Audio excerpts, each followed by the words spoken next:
Lord of Mystery, The Undead Don't Die from Passing Fire by author Ni Di Xun Zong. Chapter 131-140. Welcome to Fanfic Audiobook, your go-to place for immersive audiobooks. If you enjoy the content, don't forget to like the video and subscribe to our channel for more amazing stories. And those who want to support me, I have a Patreon channel, get early access to video on Patreon. Chapter 131, Only the Storm Can Bring Down the Great Tree.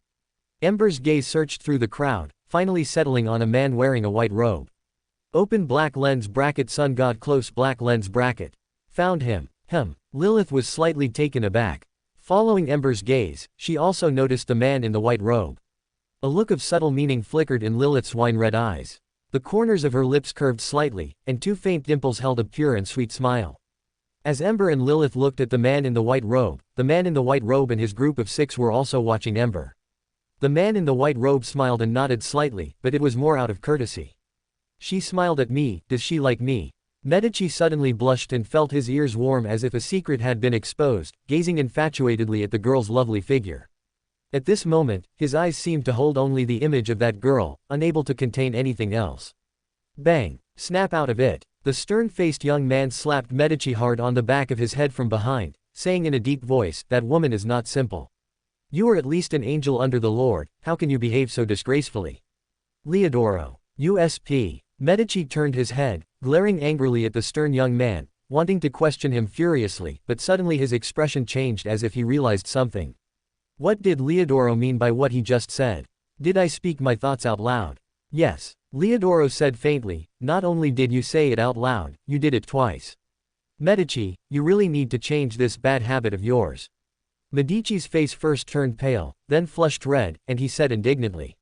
None of your business. The man in the white robe looked at the two bickering beside him, his expression somewhat helpless, but he didn't say much. The man in the white robe smiled faintly. Miss Alice. That's me. Lilith, with her hands behind her back, slowly approached like an innocent girl next door, asking curiously, Mr. Sun. That's me. The man in the white robe smiled and nodded, this should be our first meeting.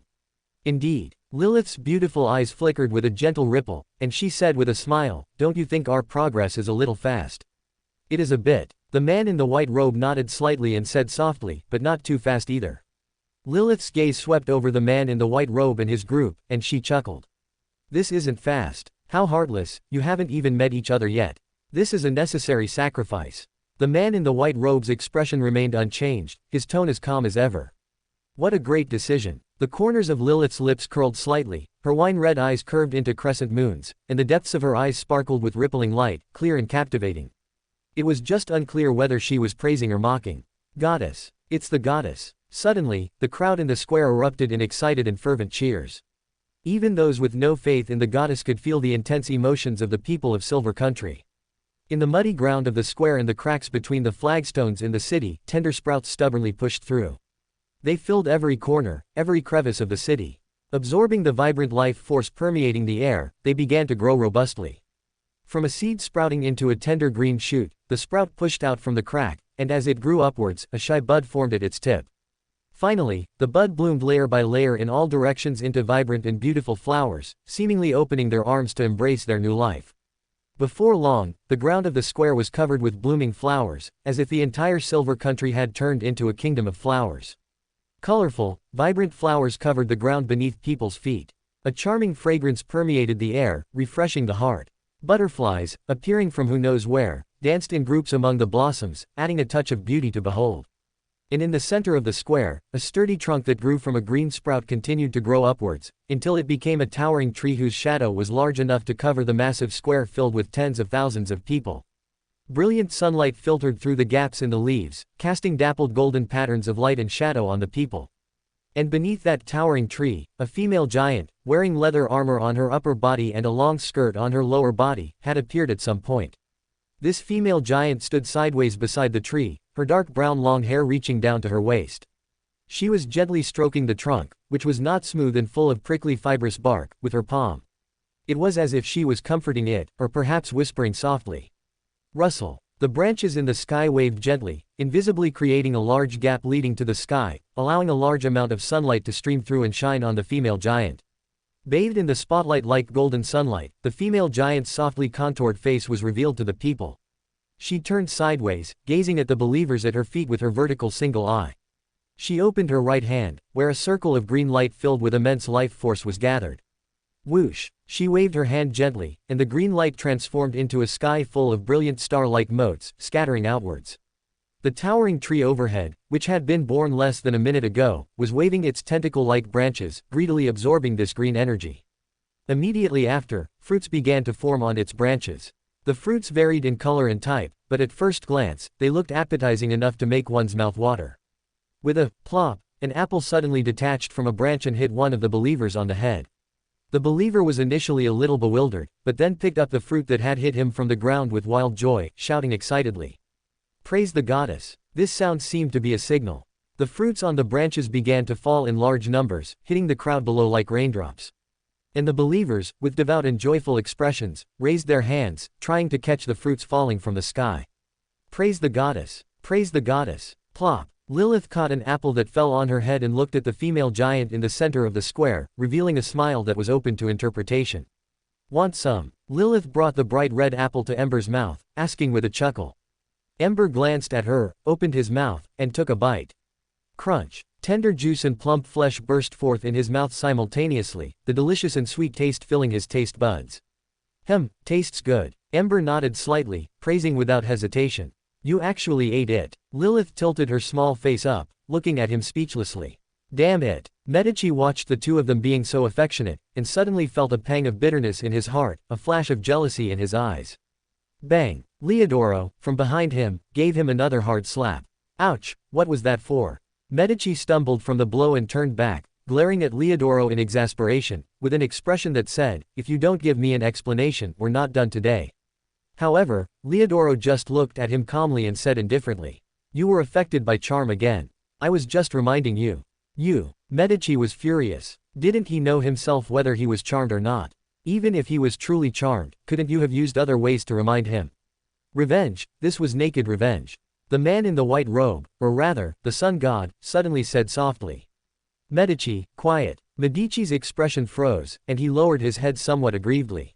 "Goddess." In the temple behind the square, an old man with white hair and beard came out with an excited expression, kneeling on the ground with extreme reverence. "Your loyal servant Izum welcomes your return, O supreme goddess." "Praise the goddess." Word Eliot, standing beside the old man as a guard and companion, chanted loudly. "Praise the goddess." The believers immediately knelt down in large numbers with a rustling sound, devoutly pressing their foreheads to the ground and kissing the soil. "Should we kneel?" Ember raised an eyebrow and suddenly asked.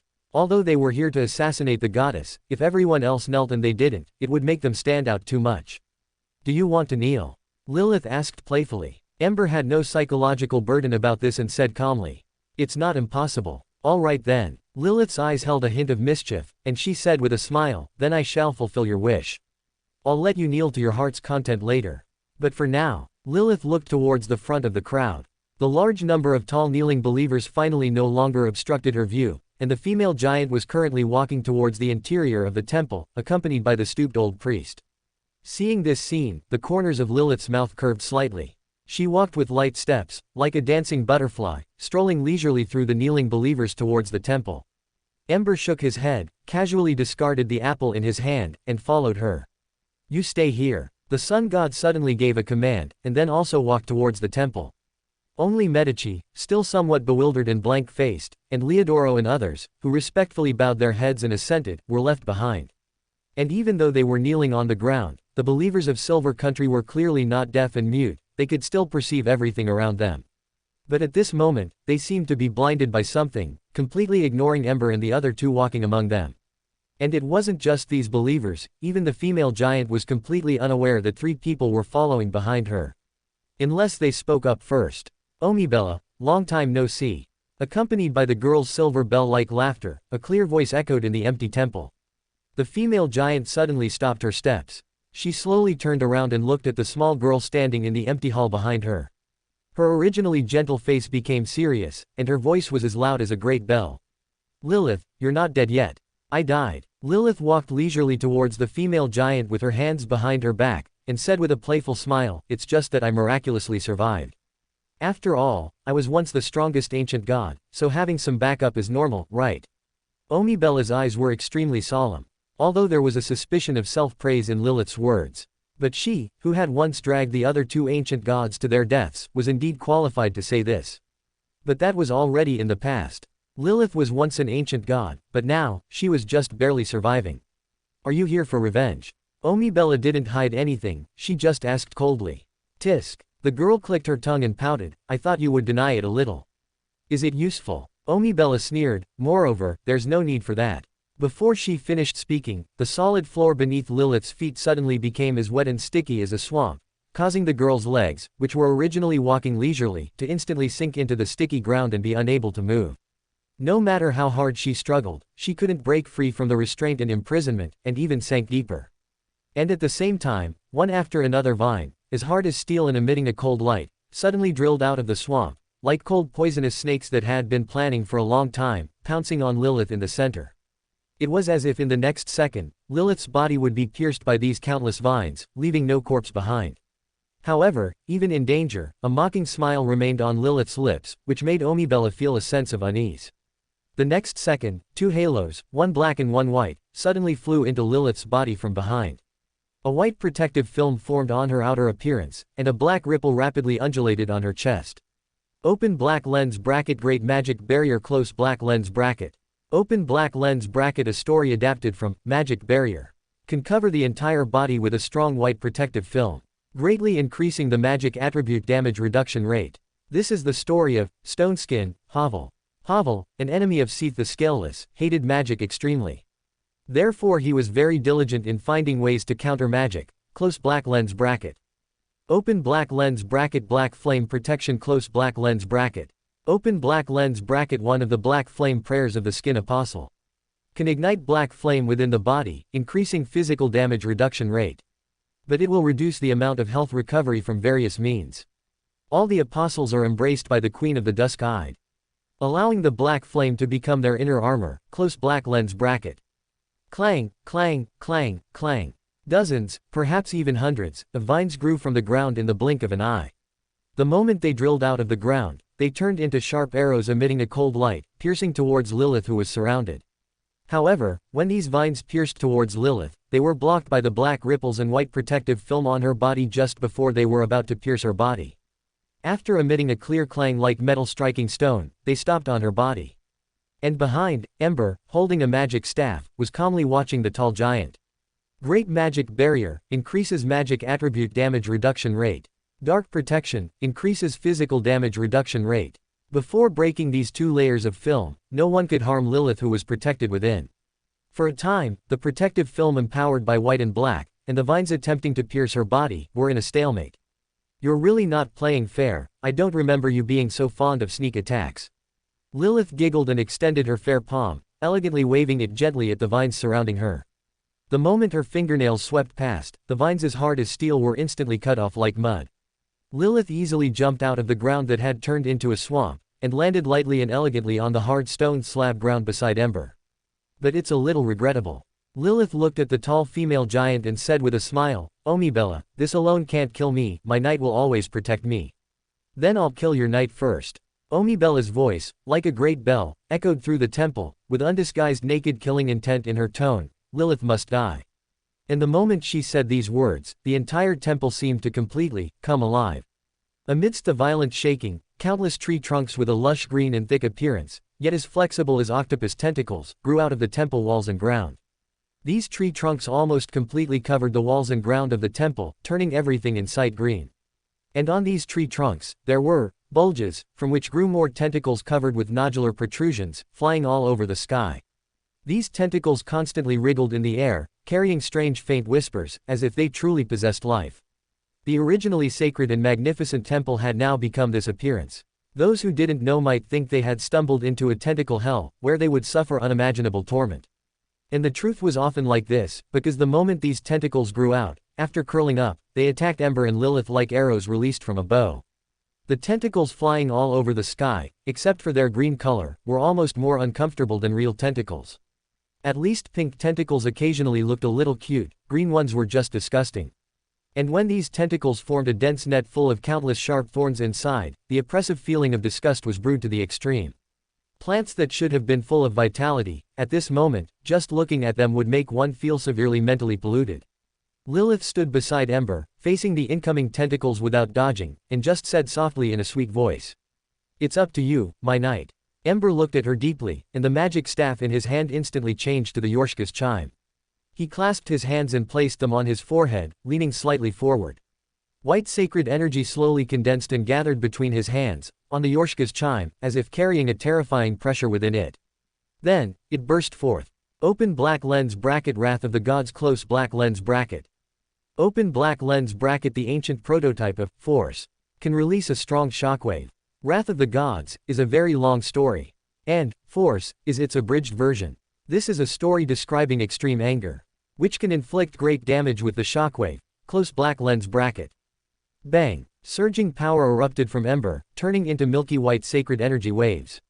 They avoided Lilith standing behind Ember, and as they undulated like waves, they dyed everything around them the same color.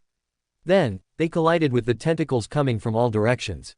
And at the moment of collision, the tips of all the tentacles impacted by the energy waves instantly turned to dust and were completely annihilated. And behind, more tentacles continuously attacked, they collided with the shockwave again, and were annihilated again. Until the energy waves completely annihilated everything with life force on the surrounding palace and walls, all the activated plant roots and stems that were entrenched and covered the walls and ground. But the temple was too big, and the life force it contained was too vast. Even if one wave was annihilated, more plant tentacles were still continuously generated. These newly grown lives, before they even had time to think, attacked Ember with screaming whispers like crying newborns. Bang, bang, bang, bang, bang. Wave after wave of tentacles continuously grew, and continuously collided with the white energy shockwave. From the initial annihilation, to being crushed into pieces, with green juice flying in the air. In the continuous fierce collisions, the sacred white energy was constantly consumed.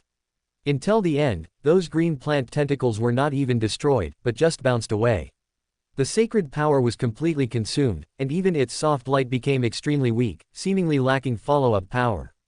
However, at the same time, a strangely shaped greatsword appeared in Ember's hand. Open black lens bracket storm binder close black lens bracket. Ember stood sideways, holding up the storm binder with one hand, pointing the tip at the giant in front. Just like the old saying, only a storm can bring down a great tree. To deal with a giant, only by taking out the storm binder can he show his respect. P.S. Open black lens bracket storm binder close black lens bracket. Open black lens bracket a greatsword with the nickname, Giant Slayer. The broken blade still retains the power of the storm. It is said to be able to knock giants to the ground. It is said that Yorm the giant possessed two storm binders. One given to those who did not trust him. The other entrusted to a friend of his. Before he became a Lord of Cinder. Battle skill, Storm King. After entering the prepared attack stance, the sword will be imbued with the storm. Its true value can only be understood when facing a giant. Close black lens bracket. Chapter 132. Anything but the storm can knock down a great tree.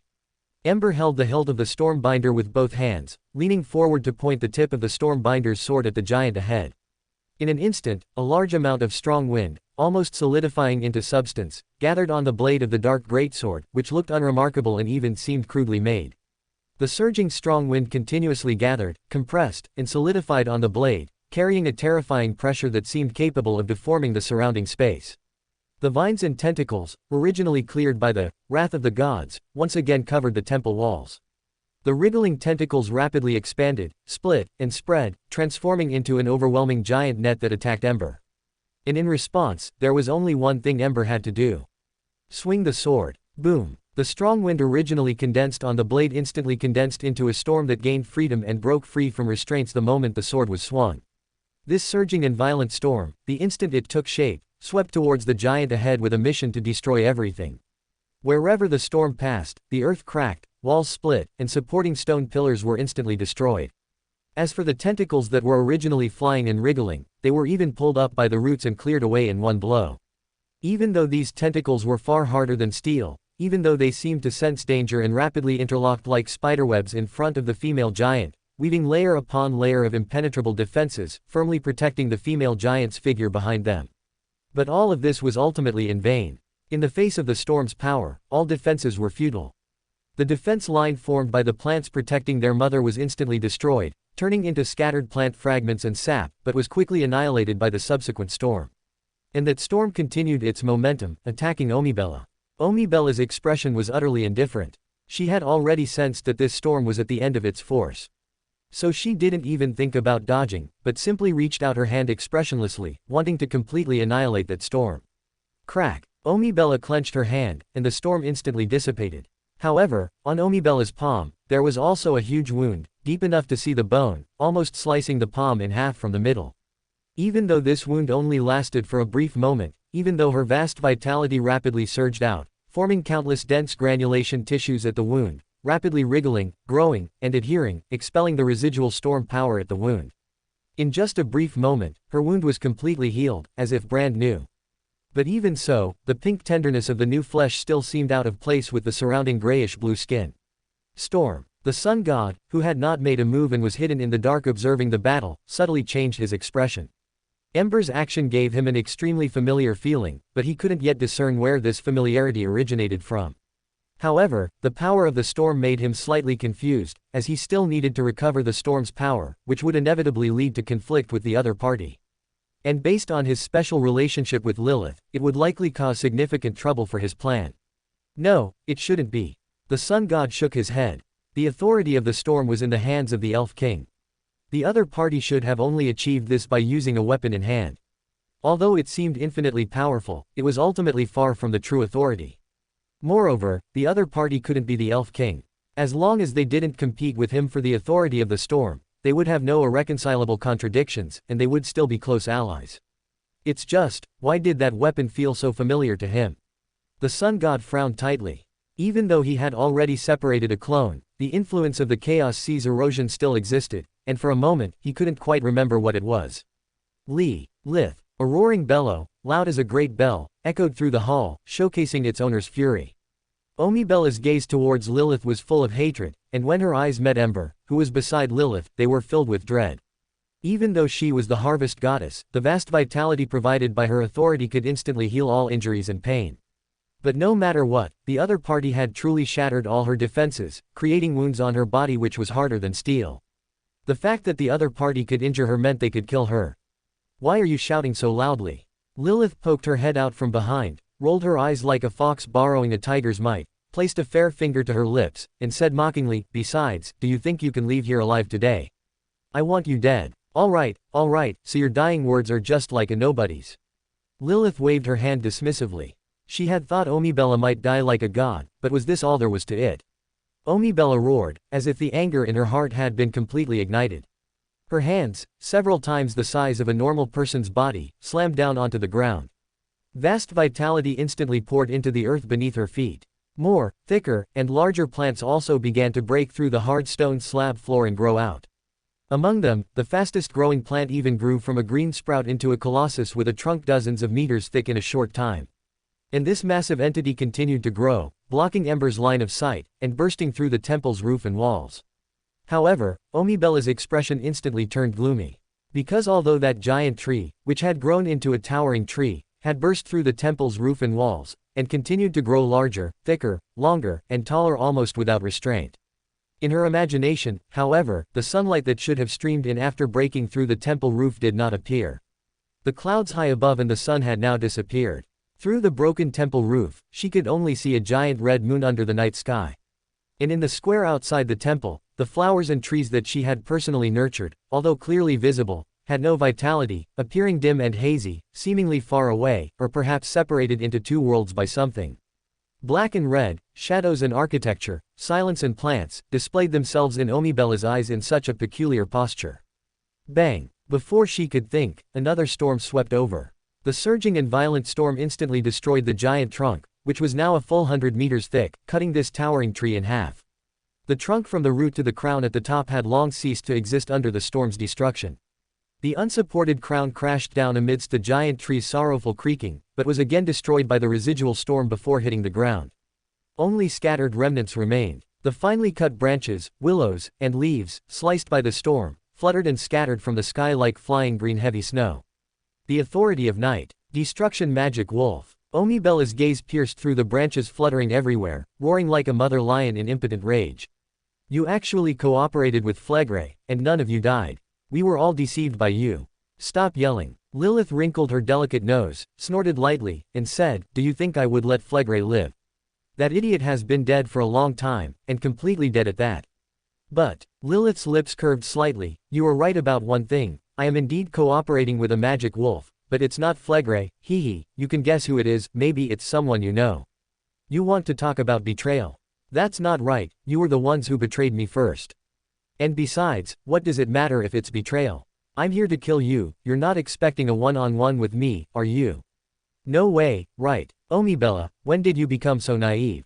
Omibella stared intensely at Lilith, the killing intent in her eyes almost solidifying, but there was more fear. She came to the Silver Country every year to bless her followers. That was because she didn't have as many followers as her husband Olmir, and her followers' faith in her was not based on power, like Olmir's, so she had to frequently maintain her image and status in the hearts of her followers. But she had never imagined that one day she would be attacked in the Silver Country. One must know that this was at the foot of the Giant King's court. Olmir's gaze was constantly watching the nearby earth. As long as she made even a slight disturbance, it could attract Olmir's attention. As soon as Olmir cast his gaze, he could arrive in an instant. This ancient god, whose power was so great that only the dragon of imagination could contend with him, was her true backing. But now, the power of night had completely enveloped this area. Under the night, no one would know what was happening here, just like when Lilith was besieged by Flegre, even the Elf King couldn't arrive in time. And the current situation was exactly the same as that time, except that the protagonist had become herself, and her situation was even more unfavorable than Lilith's back then. After all, Lilith back then was a genuine ancient god, but she was just an ordinary subordinate god. And although those who were besieging her were not two ancient gods, they were also genuine subordinate gods. Bang! The storm swept in again, one after another, fiercely and violently destroying all enemies in its path. Having learned her lesson, Omibella naturally didn't dare to take it head-on again. She could only rely on her authority over life to rapidly grow countless plants harder than steel to form a defense line in front of her. But no matter how much life she grew, it still appeared fragile in the face of the violent hurricane. No matter how terrifying the vitality she possessed, the speed of growth had begun to gradually fall behind the destructive speed of the storm. Because in the area where the storm raged, these plants were destroyed before they even had time to grow. The storm was constantly compressing her living space, forcing her to retreat. Poof! A storm split open the green high wall woven from countless vines, suddenly slashing a long gash on Omibella's arm, from which flowed dark red, almost black blood. And before this blood flowed out, dense flesh buds began to rapidly wriggle and merge, expelling the storm and repairing the wound. Initially, this kind of mistake was only occasional. But as time went on, the defense line built by the plants in front of Omibella was already tattered under the ravages of the storm. They could no longer resist the storm's fury, and allowed more and more storms to cut open wounds on Omibella's body. Although vitality could be better reflected and applied on Omibella's body, allowing her body to heal quickly after any injury. But the pain of the storm cutting through her flesh still kept Omibella's spirit extremely tense. If this continued, she would really die. Lilith. Boom. Omibella gritted her teeth, roared again, and suddenly slammed her hands onto the ground. In the violent tremor, countless plants drilled out of the ground again. And just when Ember thought she would repeat her old trick, the next second the originally hard stone slab ground suddenly became incredibly viscous and muddy, forming bulging waves that continuously swept forward. The ground of the entire temple turned into a muddy swamp at this moment, containing incredibly terrifying vitality within, making the plants grow even more luxuriantly. It was as if Omibella was already preparing for a desperate struggle. And then, she disappeared, in front of Ember and the others, just when everyone thought she would fight to the death. Omibella's limbs suddenly and silently melted into the muddy ground, followed by her body, and her head, sinking rapidly as if falling into the sea. She wants to escape. Lilith's expression changed slightly, and she quickly reminded him. Ember's expression shifted slightly, just about to act. But the next second, from the muddy swamp, mud bubbles surged up. These mud bubbles rose rapidly, finally forming humanoid figures made of mud, at least 3 to 4 meters tall. They were not in the tens, but in the hundreds, in the thousands. Countless mud golems formed solid defense lines, firmly blocking their path. Omibella didn't expect these mud golems to contribute much, but they could at least delay Ember and the others, even if only for a second or two, it would be a victory. Moreover, her backup plan was far from just these, this was her temple after all. Crack. On both sides of the temple, the several giant stone statues that had survived after the walls were destroyed all came to life at this moment. They were 5 to 6 meters tall, wearing exquisite and sturdy silver full-body armor, some holding great swords, others propping giant axes on the ground. Behind their visors, a cluster of orange-red light appeared, like a single eye. Ember could feel that these giants were much stronger than the golems the alchemist he had previously dealt with had created, and this also meant that the strength of these giants, if classified according to later methods, would be at least equivalent to a Sequence 3 demigod. Don't think that the Sequence 3 level seems inferior to a Sequence 2 angel, but these golems, which rely solely on brute force, if they can break through the limitations of the angel's extraordinary abilities, also have the possibility of slaying gods. Of course, it's only a possibility, just like giving a 1-year-old child a handgun. He still has the possibility of killing a fully armed Special Forces soldier with an AK-47. But this possibility is very small, very small. Unless the angels don't use their extraordinary abilities and insist on engaging in close combat with these golems. But just like those mud golems, for Omibella, she didn't expect these stone statues to kill Lilith and her companions. These golems were only used to buy time. It seems I have to make a move. Seeing the situation fall into a stalemate, the sun god shook his head slightly, sighed softly, and stepped forward, preparing to act. But the next second, he stopped again. Because he saw Ember put away the great sword that could unleash storms, replacing it with an imprint that looked like a flame. And just as he was wondering what use Ember had for this thing, he saw a dragon. Or rather, Ember turned into a dragon. Open black lens bracket Platin Snacks's withering close black lens bracket. Open black lens bracket power obtained from the memories of Dragon King, Platin Snacks. Can transform oneself into the Dragon King, breathing golden breath from the air. The Dragon King forever resides in the spatial rift. It is said that this was the painful wail he let out upon his withering, close black lens bracket. Oh. The moment Ember leapt into the air, a phantom of crimson lightning erupted from his body, completely tearing apart the mud golems charging from all directions. Immediately after, a huge, ferocious dragon head emerged from above Ember's head, followed by the entire body. From illusory to solid, amidst the fierce lightning hissing and the terrifying roar of the dragon, he transformed into a giant dragon dozens of meters long. The huge, long dragon head opened its mouth, blooming with rays of light like the morning sun, transforming into a sweeping storm of light, breathing out golden breath that seemed capable of withering all things. Wherever the dragon breath reached, it was as if everything withered along with it. Whether it was the mud golems or the steel golems capable of rivaling a Sequence 3 saint, they were completely melted, torn, burned, and shattered into their most primitive particle state the moment they came into contact with the light beam. Nothing could stop the rampage and sweep of the breath. The golems were annihilated, the temple was destroyed, and even the earth was torn apart. Everything in front of him was completely destroyed by it. Clearly, no creature could withstand that terrifying breath. And the most terrifying thing was that the seemingly chaotic breath was subtly tracking a certain target. Under the breath capable of destroying everything, the originally flat earth developed ravines only 10 meters wide but tens of thousands of meters long and thousands of meters deep, like countless deep, bone-visible scars, a scene of desolation. And at the deepest part of the abyss-like ravine, thousands of meters below the ground, lay a half-body corpse whose chest, abdomen, and head had been completely destroyed by the dragon breath, leaving only the legs and a small portion of the abdomen. Even the sun god, who had been watching the battle, couldn't help but twitch at the corner of his eye. He might not be unable to withstand that kind of dragon breath attack, but he also couldn't deny that it indeed possessed the power to threaten his life. However, even at this point, Omibella was still not dead. A large number of flesh buds were densely wriggling upwards from the remaining small portion of her abdomen, attempting to restore the giant's body. But this required time, and the enemy obviously wouldn't give her that time, because the golden breath was still raging. Don't. The sun god's eyelids twitched upon seeing this scene, and he exclaimed, attempting to intervene and stop it, but thankfully, the next second he saw the breath grazing Omibella's body but fortunately not destroying her remaining body. The sun god breathed a sigh of relief. After all, they wanted a living Omibella, and a dead Omibella would not achieve their goal.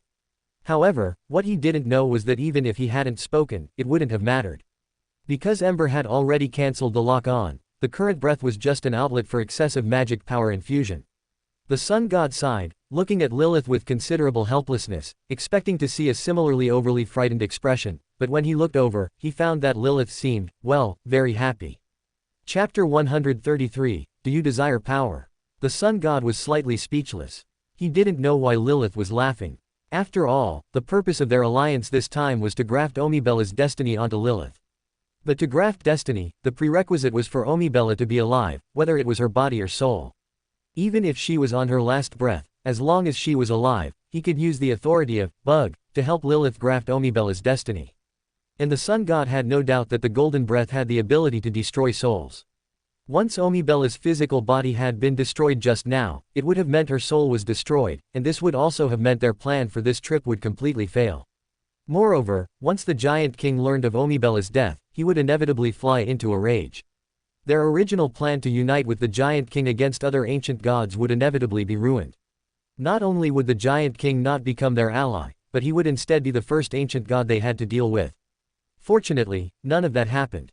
Omibella was still alive, and that was enough. The dragon in the sky disappeared, and Ember, who had transformed into his human form, landed on the ground, calmly watching the two people present. What should we do next? Lilith. The sun god felt a hint of strangeness and asked doubtfully, didn't you explain it to him beforehand? The smile on Lilith's face gradually faded, and she turned her back guiltily. Explain what? Ember turned his gaze towards Lilith, with a questioning look in his eyes. It's nothing much. Lilith's gaze darted around, not daring to look at Ember. She whispered, didn't I tell you? I'm going to eat Omibella. Ember understood and nodded. Remember to eat her while she's hot. Lilith widened her eyes. Was that something a person would say? The young woman was about to say something but suddenly changed expression. The ring on her hand, which seemed to be made of light red amber, suddenly seemed to snap, and the light it emitted became incredibly dim, as if it were a burnt-out candle that could no longer sustain itself. At the same time, a vague, ethereal door inscribed with numerous mysterious symbols appeared out of thin air behind Lilith. With a phantom creaking sound, the door of summoning opened wide. Lilith subconsciously wanted to reach out and grab Ember, but the moment she extended her hand, she only grasped the afterimage he left behind. Because the moment the ethereal door appeared, Ember's figure had already faded and disappeared from this world. After all, he didn't belong here. Having lost the sustenance of the flame, he naturally had no further connection to this era. Lilith's outstretched hand slowly dropped, her eyes filled with regret and unwillingness, her lips tightly pursed. How could it be so fast? She lowered her head, letting the shadows cover her expression. When she raised her head again, her expression had returned to calmness, and she said softly, let's begin. The sun god nodded calmly and said slowly, you need to first consume her Beander characteristic to advance to Desolate Matriarch, otherwise. No need. Lilith raised her head to look at the sun god, the corners of her lips slightly curved, I already am. As soon as she finished speaking, the surrounding ravine suddenly vibrated. The soil at the bottom continuously rose like gushing spring water until it was level with the surface. This made the originally scarred earth flat again and also caused Omibella's half-body to surface. This method clearly did not belong to Lilith's moon pathway, but originated from the mother pathway. And this also meant that, just as Lilith said, she had already advanced to Desolate Matriarch before this. The sun god gave her a deep look. Had she already prepared everything before hunting Omibella? Instead of planning to consume Omibella's Beander characteristic, she chose to hide it from him and advance to Desolate Matriarch early. Was she worried that he would tamper with the Beander characteristic? Lilith was guarding against him, and wasn't he also guarding against Lilith? He only informed his followers in Afternoon Town about the advancement ritual 3 days ago. This meant that if Lilith wanted to obtain the ritual, she had to go to Afternoon Town within these 3 days to get the information from his followers. The reason for doing this was to prevent the other party from advancing early. After all, the best outcome was for Lilith to complete the advancement with his help. And clearly, Lilith had already completed the advancement, and it happened within these 3 days since she obtained the advancement ritual. It was impossible for her to do it alone. After all, the advancement ritual caused a lot of commotion, so there must have been the help of a hidden authority behind it. What a pity, it was just one step short in the end. The sun god let out a light chuckle, shook his head, and slowly walked towards Omibella, who had been lifted out of the ground by the soil. A halo appeared behind his head, silently emitting radiance, like a sun. At his feet, there was an ethereal circle divided into 12 segments, each containing symbols representing different times. Behind him, there was a shadow resembling a curtain, and within the shadow, an eye seemed to be silently peering outside. This was him, the sun god who simultaneously possessed the authorities of Sun, Error, and Hanged Man. And what he was using now was the authority of Stealing, which only Sequence 2 feet Trojan Horse of Destiny, and above on the Error pathway could wield. Stealing Omibella's future destiny and grafting her destiny onto Lilith. From now on, Lilith would be Omibella. Neither Omibella's husband nor her descendants would be able to see through Lilith's identity. Because this segment of destiny was real, it had simply been transferred to a different person. Congratulations, Harvest Goddess. The Sun God looked at Lilith, who was standing before Omibella's corpse, and slowly said, I think next, we can formally discuss the cooperation we agreed on before. Of course. Lilith's lips curved into a pleased arc. I will persuade Ormir to cooperate with you in jointly opposing the Elf King. Humans and giants will join hands and walk towards a better tomorrow, PFF'd. Before she even finished speaking, Lilith suddenly, PFFT, burst into laughter. Her giggles echoed throughout the perfectly intact temple. At some point, they had returned to the real world. The Sun God did not make any comments, only shook his head and silently left the temple. He saw the followers in the square outside. They were still prostrating themselves on the ground, kissing the soil beneath their feet. They looked reverently at the temple ahead, but they did not know that the god they worshipped had already fallen. The Sun God's face showed neither sorrow nor joy. He simply walked calmly through the crowd to Medici and the others. However, just as he arrived, he saw Medici playfully teasing an unfamiliar young man with a grin. He immediately frowned. Medici, are you bullying someone again? He had seen this young man before, it seemed Lilith had brought him. But unlike Ember, this young man was truly an ordinary person. Medici immediately released the hand pressing on the other person's head, spread his small hands, and said aggrievedly. Master, he provoked me first. The Sun God naturally didn't believe his nonsense. He looked at the unfamiliar young man and asked softly. What's your name? Alan. The young man timidly shrank his head, answered subconsciously, but quickly showed a panicked expression and gritted his teeth, and no. My name isn't Alan, my name is Hermes. Medici asked thoughtfully. Alan Hermes. The young man who called himself Hermes immediately flushed red. No, Alan is a fake name that bad woman forced on me. The Sun God's expression shifted slightly, and he showed a gentle smile. So, Hermes, do you desire power? Inside the temple, Lilith, still standing beside Omibella's corpse, narrowed her eyes and said with a meaningful smile. Come out, he's already left. There's no need to hide anymore, right? Before she finished speaking, a figure was suddenly quickly outlined from the nearby shadows. From the slender build, it could be judged that it was a lady. Her body was somewhat ethereal, showing signs of rippling outwards. Her face seemed covered by layers of thin veils, blurry yet exceptionally beautiful. She wore a dark, layered yet not overly complex long dress, adorned with countless sparkles, like the vast expanse of stars embedded in the night. Overall, she looked like a classical beauty, even more striking than the night. But the only flaw was that from her ribs and her waist, 2 arms grew out from each side, covered with short dark hair on the surface. Among her 6 hands, 2 held a heavy black scythe. Although this did not affect her overall aesthetic, she looked more like a humanoid demonic wolf than a human. Ammonizes, why didn't you dare to face him? Lilith looked at the figure, a hint of teasing in her eyes, and asked playfully, is it because you're scared, or because? Bang! The huge scythe swung towards where Lilith stood, forcibly interrupting her words. Lilith's figure appeared somewhat flustered not far away, and she said angrily. You really want to kill me? Just a warning. The lady who was called Ammonizes retrieved her scythe and said calmly, I don't want there to be a next time. HMPH. Lilith snorted coldly, a woman whose head is full of nothing but violence. Could it be that the demonic wolf's genes have already changed your way of thinking? How much better than me are you? Ammonizes did not get angry, her voice remained soft and calm. A huge mountain of flesh, covered in various organs, and spewing thick black fog, constantly creating all sorts of strange creatures. Any strong beings who approach her will be dominated by the desire to mate and reproduce, becoming walking corresponding organs. Get lost. Lilith's face turned red, and she said angrily, that's slander. It's blatant slander. That bitch Omibella has always been jealous of my beauty. This is completely intentional defamation to hide her jealousy, and also to hide Ormir's betrayal. Perhaps. Ammonizes said lightly, after all, I've never seen your mythical form, or rather. Ammonizes gave her a deep look, I don't even know if you are truly female, after all. Bang! Thick plants drilled out of the ground like hard steel, piercing through Ammonizes' body from under her feet. But Ammonizes' body became illusory at the same time and reappeared right beside Lilith, the sharp point of the scythe pressed against Lilith's tender and fair neck. As if with just a slight movement, it could cut off her lovely head with its beautiful face. Sister Ammonizes, now we're even.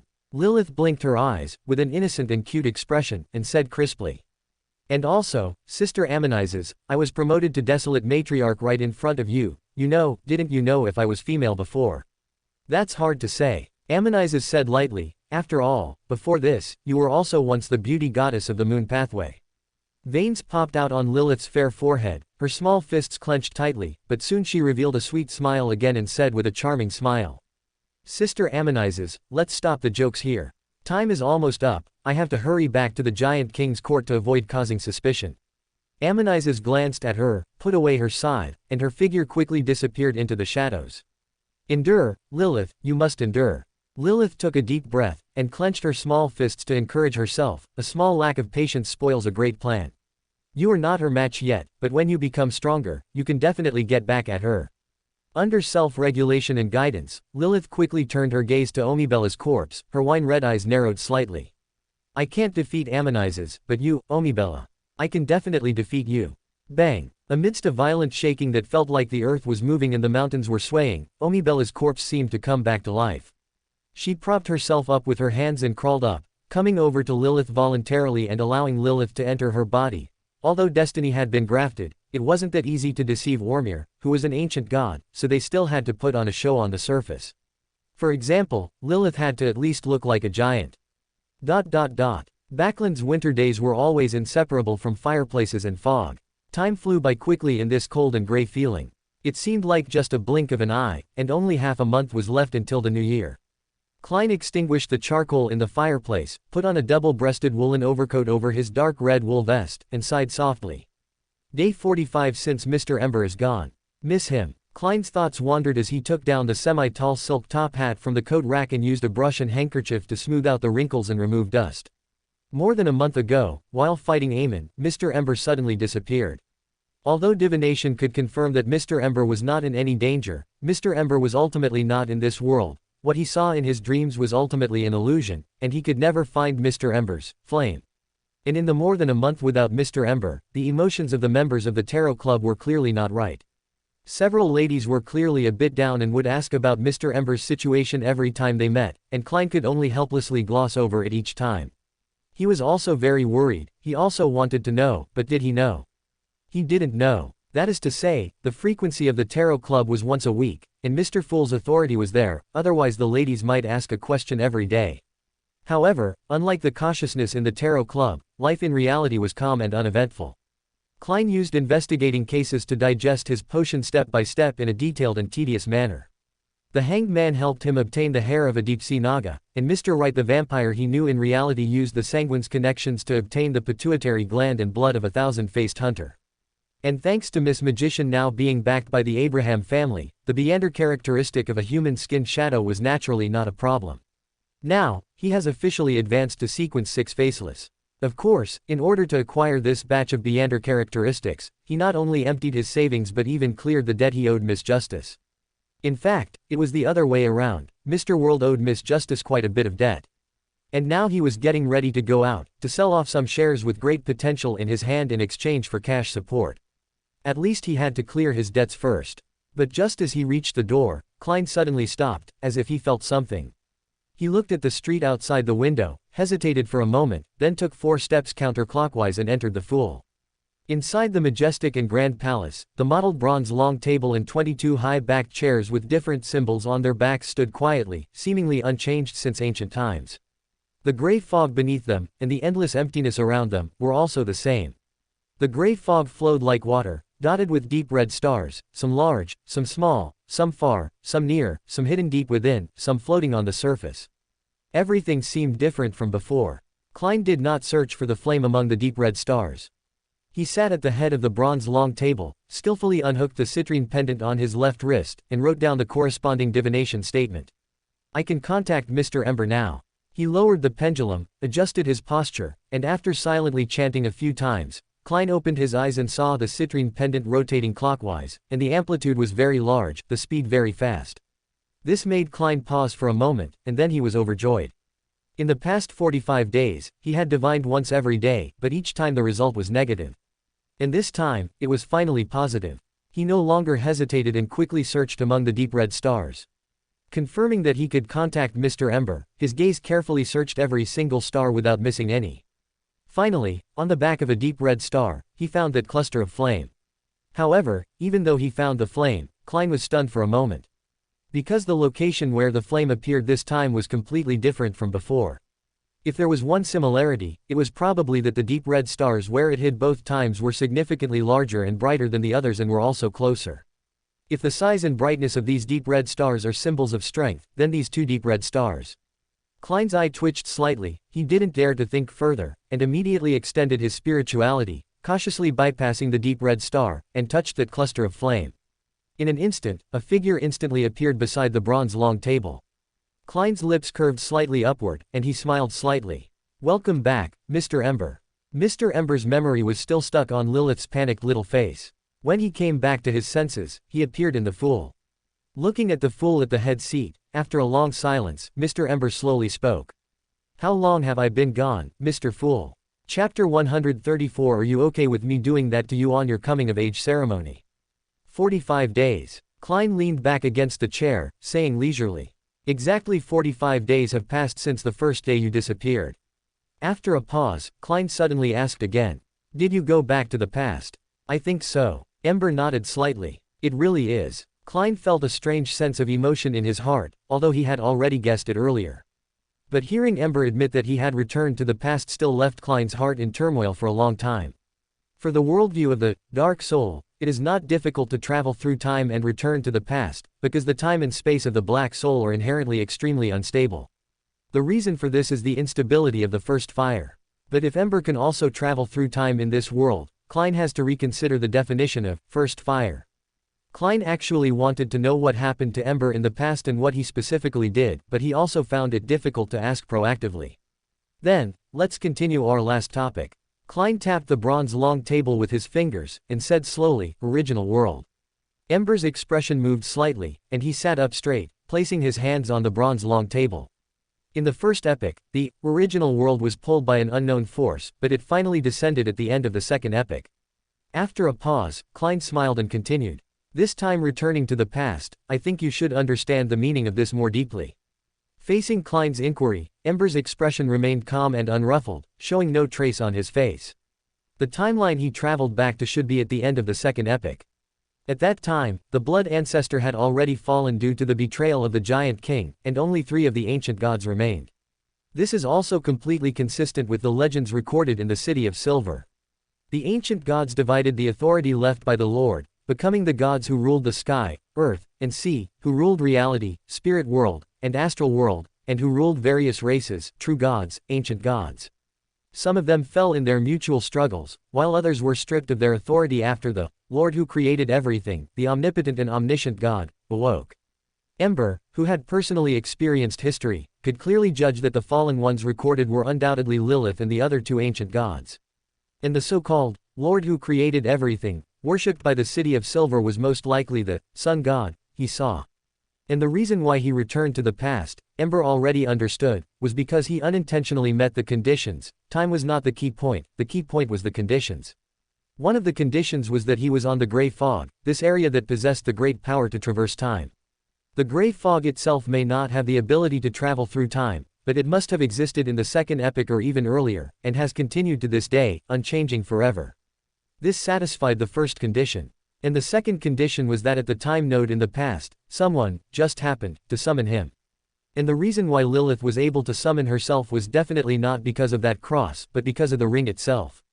Because Ember felt a familiar power in it, the power from the first fire, it was a ring forged by the first fire. Mr. Fool. Ember collected his thoughts and said slowly, I hope to return to the real world as soon as possible. Klein obviously expected this and said with a calm smile. Yes, but which area of that member do you wish to go to? Ember pondered for 2 seconds and said slowly. If possible, I hope it is Miss Justice. I have some important matters I wish to discuss with her in person. All right. Klein nodded slightly. Although he was curious, he would not pry, but brainstorming was inevitable. As he thought, Klein extended his spirituality to touch the crimson star representing Miss Justice, conveying the information that Mr. Lovers wished to descend in her area and asking for her opinion. And at the same time, in the luxurious villa of Earl Hall's family in Empress Borough, the noble young lady, wearing a light yellow long dress with many lace decorations, sat on the piano bench, her hands pressing the keys, playing the Croatian Rhapsody composed by Rosal the Great, which has been popular for hundreds of years and is still considered a classic. Beside her, her personal maid Annie and her teacher, the famous pianist Mr. Vacannel, were closing their eyes and enjoying the young lady's playing. But suddenly, the young lady's playing hands paused, because a dense gray fog suddenly filled her vision, which was covered by her eyelids, and a figure looking down at everyone and everything spoke from a high and majestic position. Lovers has returned. Has Ember returned? Audrey's eyes sparkled, and her lips curved upwards little by little. But then she heard Mr. Fool asking if she was willing to arrange the ritual. Of course, Audrey would not refuse, but the problem at hand was that there were other people in her room. The young lady lowered her eyes slightly and looked at the two people beside her with her peripheral vision, thinking about how to get them to leave without a trace. The personal maid Annie asked thoughtfully, "Miss Audrey, is something wrong?" "I'm sorry, Mr. Vacannel."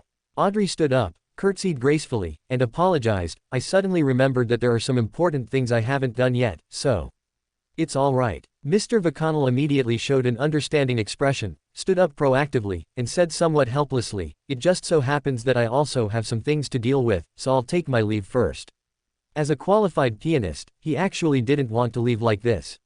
This was irresponsible to his student and irresponsible to his teaching ethics. After all, Earl Hall had paid, and a lot. But Earl Hall had also instructed him that if Audrey needed more free time, he should try his best to accommodate her, the money would still be paid. Since that was the case, Mr. Vacannel naturally had no reason to insist and quickly left the room under the guidance of the maid Annie. Audrey blinked and looked at the golden retriever who was obediently squatting at her feet. "Susie. Woof." Without Audrey's command, the golden retriever immediately stood up, wagged its tail, walked to the door, and skillfully stood up to twist the doorknob. Audrey looked at Susie's skilled movements and for a moment didn't know what to say. Click. After Susie left the room, Audrey walked to the door, closed it, locked it from the inside, and then drew the curtains. Only then did she take out the auxiliary materials that had been prepared in advance from the drawer, ready to pray to Mr. Fool, arrange and perform the corresponding ritual. This is different from a normal summoning ritual, the corresponding incantation is more complex. Great Fool, you are the ruler above the gray fog. You are the king of yellow and black who holds good fortune. I pray for your favor. I pray for your gaze. I pray for the power of secrecy and change. In the name of the great Fool, I summon the ash of no life and no death, the dependence of the king of yellow and black, the wanderer of endless time and space. Sentence after sentence of Hermes echoed in the room, and the flame at the top of the candle suddenly expanded, intertwining into a phantom door covered with mysterious patterns. It's done. Above the gray fog, Klein, who was sitting on the bronze throne, raised his eyebrows. While Miss Justice was performing the ritual and chanting the incantation to summon the phantom door, a phantom door, condensed from rippling light patterns also appeared above the gray fog. It was a summoning door covered with mysterious symbols that opened opposite each other. That's right, this is Klein's version of the summoning door. The essence of this summoning ritual is not complicated. Klein first pulled Ember's spirit into the gray fog. When the summoning door was established, he would help Ember open it and let him pass through, and the whole thing would be done. Initially, Klein used this ritual to summon his own spirit to achieve some unspeakable goals. However, since Ember disappeared in the hastily performed Grafting ritual last time, Klein learned his lesson and reflected on it. He began to think about how to allow Ember to return to the real world normally after his return, instead of disappearing into the long river of history as before. A simple Grafting ritual had already had one accident. Although it may not have been the fault of the ritual itself, Klein did not want to gamble again. So he improved the summoning ritual, that could only be used to summon himself, and changed the target to Ember, so that he could return to reality smoothly. Of course, this was also the conclusion he reached after divination. Seeing that the summoning door had been established, Klein nodded slightly towards Ember, signaling that he could leave. However, what Klein didn't expect was that Ember only took a deep look at the summoning door and did not act rashly.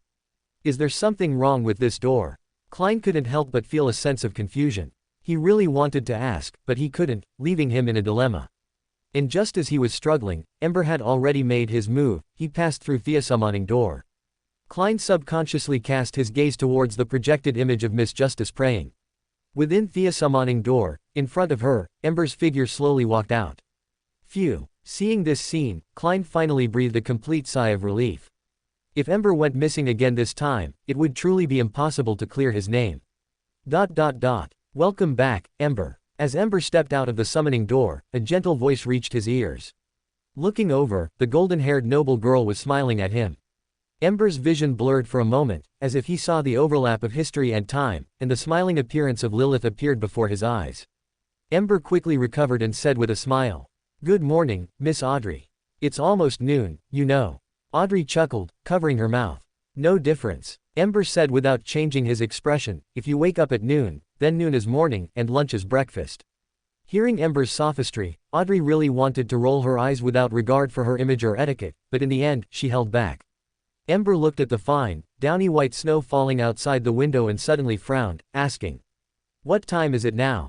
December 15th, Wednesday. Audrey knew he wasn't asking what time it was right now, and answered Ember's question seriously, emphasizing each word. 45 full days have passed since you disappeared." Ember shrugged. He had already heard this conclusion from Mr. Fool, he was just confirming it, and asked casually, "Has anything happened during this time?" I mean those particularly important major events." Audrey thought carefully for a moment, then gently shook her head. "Nothing big has happened in Backland. Something might have happened on Miss Furz's side, but I'm not particularly clear on the specifics. Perhaps you can ask her yourself." Ember nodded thoughtfully. The matter on Furz's side was nothing more than the Abraham family. With the healing tears he recorded, solving the curse should definitely not be a problem, and logically there shouldn't be any accidents. But one cannot rule out the possibility that the Abraham family, instead of being grateful, might turn around and repay kindness with enmity. Ember seemed to have thought of something and suddenly asked, "Audrey, I remember your coming-of-age ceremony is in half a month." Audrey's lips curved up little by little, and she smiled. "Yes, at the New Year's Eve dinner held in the palace. I remember I invited you before." "Is that so?" Ember showed a pensive expression, and after a long time, he slowly asked, "Audrey, I have a very important question I want to ask you." Audrey looked at Ember's serious demeanor and subconsciously thought of a possibility, her voice becoming a little flustered. What? Do you mind if I at your coming-of-age ceremony?" Audrey's heart involuntarily tightened, her hands intertwined in a knot, her heart extremely nervous. Should she agree or refuse him? She wasn't ready for this kind of thing. At first, it was just to conceal their identities, just acting in front of her parents, but what should she do in this situation now? Agree. But their relationship didn't seem to have reached that point yet. Refuse. But she didn't seem to dislike this development either. After all, even if she was a Beander, she was still a noble girl. Audrey had actually been mentally prepared for a long time. As the daughter of Earl Hall, her marriage would inevitably be accompanied by politics. Compared to reluctantly marrying the heirs of dukes or marquises she had only met a few times, Ember was a very good choice. After all, they had known each other for a long time, and among the men she knew, Ember was also the most outstanding one. But on the other hand, given the Earl Hall's family background, unless there were special circumstances such as a financial crisis, reaching a marriage would require a long process. This must go through strict consideration and comparison before they could make a decision, because it was not just about two young people but also involved family alliances and mutual assistance. And on the other hand, although Audrey could start considering marriage after announcing her adulthood at 18, according to statistics, noble girls often form families around the age of 26. This meant she actually had enough time and didn't need to rush. So, with an extremely nervous heart, Audrey looked at Ember's extremely solemn expression, waiting with a mix of anxiety and anticipation for Ember to say the complete sentence. "Assassinate George III. You. Huh." Audrey mustered her courage and was about to give an answer but suddenly froze, blinking in confusion. This didn't seem to be what she was expecting. Ember thought she hadn't heard clearly and repeated, "Do you mind if I assassinate George III at your coming-of-age ceremony?" Audrey breathed a sigh of relief in her heart, and at the same time, for some reason, felt a strange sense of regret, muttering softly, "So it's assassinating George III, I thought." "Thought what?" Ember was a little puzzled. "I thought." Audrey's eyes flickered as she tried to avoid this topic, and her mind subconsciously began to recall what Ember had just said. She finally realized something was wrong and her mouth opened into an O shape. "Assassinate the king." "Yes." Ember nodded slightly and said calmly, "I feel this should be a very good opportunity to strike." Audrey's eyes widened. Ember's tone was so calm that it made her feel like he was going to kill a fish, but in reality, what he was going to do was assassinate George III, assassinate the most powerful person in the entire country, assassinate the king of Lowen Kingdom. "You." Audrey opened her mouth, wanting to speak but stopping, then stopping but wanting to speak again. She felt that she should persuade Ember, but she also found that she didn't seem to have the ability to dissuade him, and she didn't know what position she was in to stop Ember. Upon careful reflection, she realized that she just instinctively felt that assassinating the king was treason, so she wanted to stop him. But if she was going to stop Ember just because of this, would that be fair to Ember? After all, she didn't even know why Ember would want to assassinate George III, even though they had never even met. A complex expression appeared in the girl's eyes, and she asked in a low voice. But, why? Why assassinate the king? Do I need a reason? Don't you? Facing Ember's question, Audrey tilted her small face up, her bright eyes fixed on Ember, trying to get an answer from him. Ember pondered for 2 seconds and slowly said, "Do you still remember the Black Emperor?" "I remember." Audrey nodded gently. Of course, she wouldn't forget. At first, she only knew that Ember was pursuing the Black Emperor, and only knew that the Black Emperor was related to the royal family. Then she learned from Mr. Fool that Rosal the Great's bookmark was the Black Emperor card. But more information. A hint of confusion flashed in the girl's eyes. It seemed she didn't know much either. Ember looked at the girl's confused expression and slowly said, "Mr. Fool has a blasphemy card." Audrey's mind was in a mess, and she couldn't help but blurt out the answer. "I know, that's the Black Emperor card, which contains a complete sequence of a meander pathway." "Why do you call it a meander pathway?" Ember asked back, which made Audrey hesitate for a moment, wondering if she had said something wrong. But the words Ember said next made her completely freeze in place. "You should call it a God's path, because the peak of this pathway is God." Audrey's mind became chaotic, as if a supernova had exploded in her brain. All her thoughts were disrupted and reorganized, like a pile of tangled threads thrown together randomly, completely impossible to sort out. And the girl, connecting this with the information Mr. Fool had revealed before, had only one thought left in her mind. Is the Black Emperor Sequence 0? Sequence 0 is the level where true gods are, so the Evernight Goddess. Yes. Ember nodded slightly. The Evernight Goddess is also Sequence 0, which means that the so-called true god is just a slightly more powerful meander. Why did you say that? Audrey opened her mouth and looked at Ember with a complex emotion that she herself didn't know what it was. Although she had already guessed the truth, knowing and saying it out loud were two completely different things. Because this sentence itself was the greatest blasphemy against the gods. Chapter 135. I've been killing fish at RT Mart for 10 years, my heart has long since turned cold. Above Sequence 1, there is still Sequence 0. Sequence 0 is equal to true God. Each pathway can only have one Sequence 0, and this is the true meaning of God's path. As long as one consumes the corresponding potion, performs the ritual well, and masters the acting method to digest the meander characteristic, ordinary people can become gods step by step. By extension, how many of the 7 orthodox gods that humanity worships, and how many evil gods whose number is unknown, ascended to true God from Sequence 9 step by step? This is why the 7 orthodox gods appeared in history in a certain order, and why the god of steam and machinery wasn't born until the 4th epoch, and anyone can see the weak position of the god of steam and machinery among the 7 orthodox gods. This is why the blasphemy slate is named Blasphemy, and why the meander pathways are called God's path. Audrey's heart was in turmoil. Although it wasn't the first time she had learned of the existence of Sequence 0, such a blasphemous thought was the first to appear in her mind. Once the blasphemous thought emerged, it lingered like a curse. Since the blasphemous thought wouldn't go away, Audrey simply stopped trying to suppress it. She quickly adjusted her mindset, took a deep breath, and asked. So, the king, George III shouldn't have become a god yet, right? She no longer called him king, but George III. Wasn't this also a form of blasphemy? A strange emotion surged in Audrey's heart. It seemed she was adapting quite quickly. Of course. Ember nodded slightly and said calmly, everything he is doing now is preparing for the god-making ritual. This means that although he has not yet become a god, he is only a step away. The current George III must already be a Sequence 1 Prince of Abolition. Audrey said with a complicated mood. Could it be someone else? I mean, it doesn't have to be George III. Ember gently shook his head. Based on the special nature of the ritual, it can only be him. I see. Audrey lowered her head silently and sighed softly after a long time, as if resigning herself to fate. I have one last question. Audrey bit her silver teeth tightly, gathered her courage, raised her head to meet Ember's gaze, took a deep breath, and said words that she would have considered utterly rebellious in the past. I want to know if Mr. Fool and the goddess were involved in this. Involved? Audrey nodded silently, acknowledging it. Yes. Ember nodded calmly, his emotions unchanged, and said, not only are they involved, but it may be far more than just the two of them. At least the true creator must be included. They all hope that I can kill a god. 3. Audrey parted her red lips slightly, but no sound came out, only silence.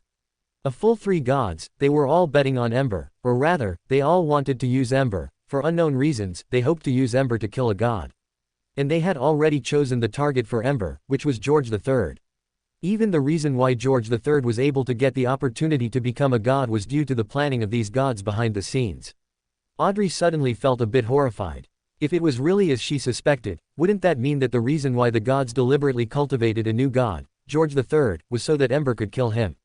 Wouldn't that be the same as raising pigs? Wait, Audrey suddenly realized a problem and asked hesitantly. Then, are you also a god, Ember? No. Ember's expression was extremely calm. From the perspective of sequence, I am just an unremarkable sequence 7. Audrey asked back, but in terms of strength, you do have the ability to kill that person, right? She pointed in the direction of the palace. Ember nodded noncommittally. A strange look flashed in Audrey's eyes, and she asked in a low voice. They all want you to assassinate him, so what about you? Do you think so too? I don't know. Ember was silent for a long time, then said slowly. If it were before, I would tell you without hesitation that I am here to transferring fire. But now, my answer is I don't know. Then why are you still? That's why I have to go. Ember said in a deep voice. Audrey looked at Ember's expression, which held a hint of confusion and incomprehension, yet also seemed exceptionally firm, and her mood became even more complicated. She did not continue to ask, because Ember had already given his answer. He did not know. It was precisely because he didn't know that he was going to seek the answer, even if it was like a moth flying into a flame, even if he knew he was being used. Wasn't she the same? Wasn't Mr. Fool also using them, the members of the Tarot Club? Whether it was Mr. Fool's attempts or the Russell's diary and information obtained from them, he was using them. The difference was that Mr. Fool would give them generous rewards every time, so this use became equivalent exchange, but in essence, wasn't it also mutual use? It was just that both sides were satisfied with this and had become accustomed to it. But for Ember, it was completely different. Those who hoped that Ember would kill a god did not give Ember enough rewards, only naked use. But Ember was still willing, because he was seeking an answer. And this answer, in itself, was the greatest reward. For some reason, Audrey felt a string in her heart loosen. Her reverence and faith in the gods also became lower and lower. Or rather, I'm also gradually becoming more and more blasphemous towards the gods. Audrey chuckled foolishly, and even Ember couldn't help but cast a concerned look. This child wasn't going to break down, was she? Why are you looking at me like that? Audrey noticed Ember's gaze and asked somewhat confusedly. Ember shook his head and didn't explain, just vaguely said. Nothing, it's good that you're all right. Audrey didn't dwell on this matter too much. She just said softly. If you really want to do it, I won't stop you. But, I hope. Audrey hesitated for a moment and said in a low voice, at least don't let Mom and Dad get hurt. Ember saw at a glance that she was worried that her parents would be implicated because of his assassination of the king, and shook his head. Don't worry, the assassination won't involve anyone. Audrey looked at Ember with some confusion, but didn't you just say? Did I say I would do it myself? Ember asked back. Audrey let out an, oh, and her lips suddenly curled up little by little, revealing a shallow, sweet smile. She blinked playfully and said, then, do you want to go to the party with me? It's my honor. Ember nodded with a smile, completely different from the time he initially refused her. Audrey hummed softly, her mood happy, wanting to hum a little tune invented by Rosal the Great to express joy. But suddenly, she seemed to have found a blind spot. She looked up somewhat confusedly. If that's the case, then why did you tell me all this? If it was because he was afraid of implicating her family, it wouldn't be strange for Ember to ask for her opinion. But since Ember wouldn't act personally, why would he tell her all this? Regardless of whether Ember told her or not, the assassination would still happen. And telling her even carried the possibility of leaking information. But, why? Ember pondered for a long time and chuckled softly. Well, how should I put it, just think of it as an insurance. If there ever comes a day when this insurance is needed, I hope you can tell me 4 words. Which 4 words? I don't know. I don't know. Ember's voice was solemn and low. Yes, I don't know. When he first woke up, transferring fire was his only obsession. But now, he was starting to feel lost, starting to doubt why he should transferring fire. So he didn't know if he should transferring fire, he didn't know if it was right. Similarly, he didn't know what those gods were thinking. Whether it was the Evernight goddess, the fool, or the true creator, he didn't know if they truly wanted him to transferring fire. The true creator likely did, but the actions of the Evernight goddess and the fool were extremely contradictory. The former told him that the Lord of Cinder was the Black Emperor on one hand, but on the other hand refused to reveal specific information, instead making him waste time exploring on his own. The latter is even more contradictory. On one hand, Mr. Fool used the guise of equivalent exchange to pass him information related to Black Emperor, and even used Audrey's hand to personally deliver the Black Emperor card to him. On the other hand, he woke him up, making him think about why he wanted to transferring fire. That's why he had to actively transferring fire and assassinate George III at the New Year's Eve party. You don't know. Audrey silently muttered to herself, but a question suddenly popped into her mind. If George III was a pig being raised, well, it's a bit disrespectful but true. If George III is the pig, and Ember is the executioner prepared by the gods, then the purpose of the gods is that after George III, this pig, is raised fat and strong, Ember, the executioner, will slaughter the pig and eat the meat. But the problem is, the current George III has not yet become a true god, and is far from being fat and strong, in the eyes of the gods. But Ember wants to kill the pig in advance. Wouldn't that be going against the purpose of the gods? Does that mean that this assassination itself is actually a form of resistance against the gods? Then the purpose of Ember doing this is... Audrey suddenly changed the subject stiffly. Oh, right, Dad recently hired a psychology teacher for me. Well, she's a psychiatrist. Psychology. Ember looked at her in surprise.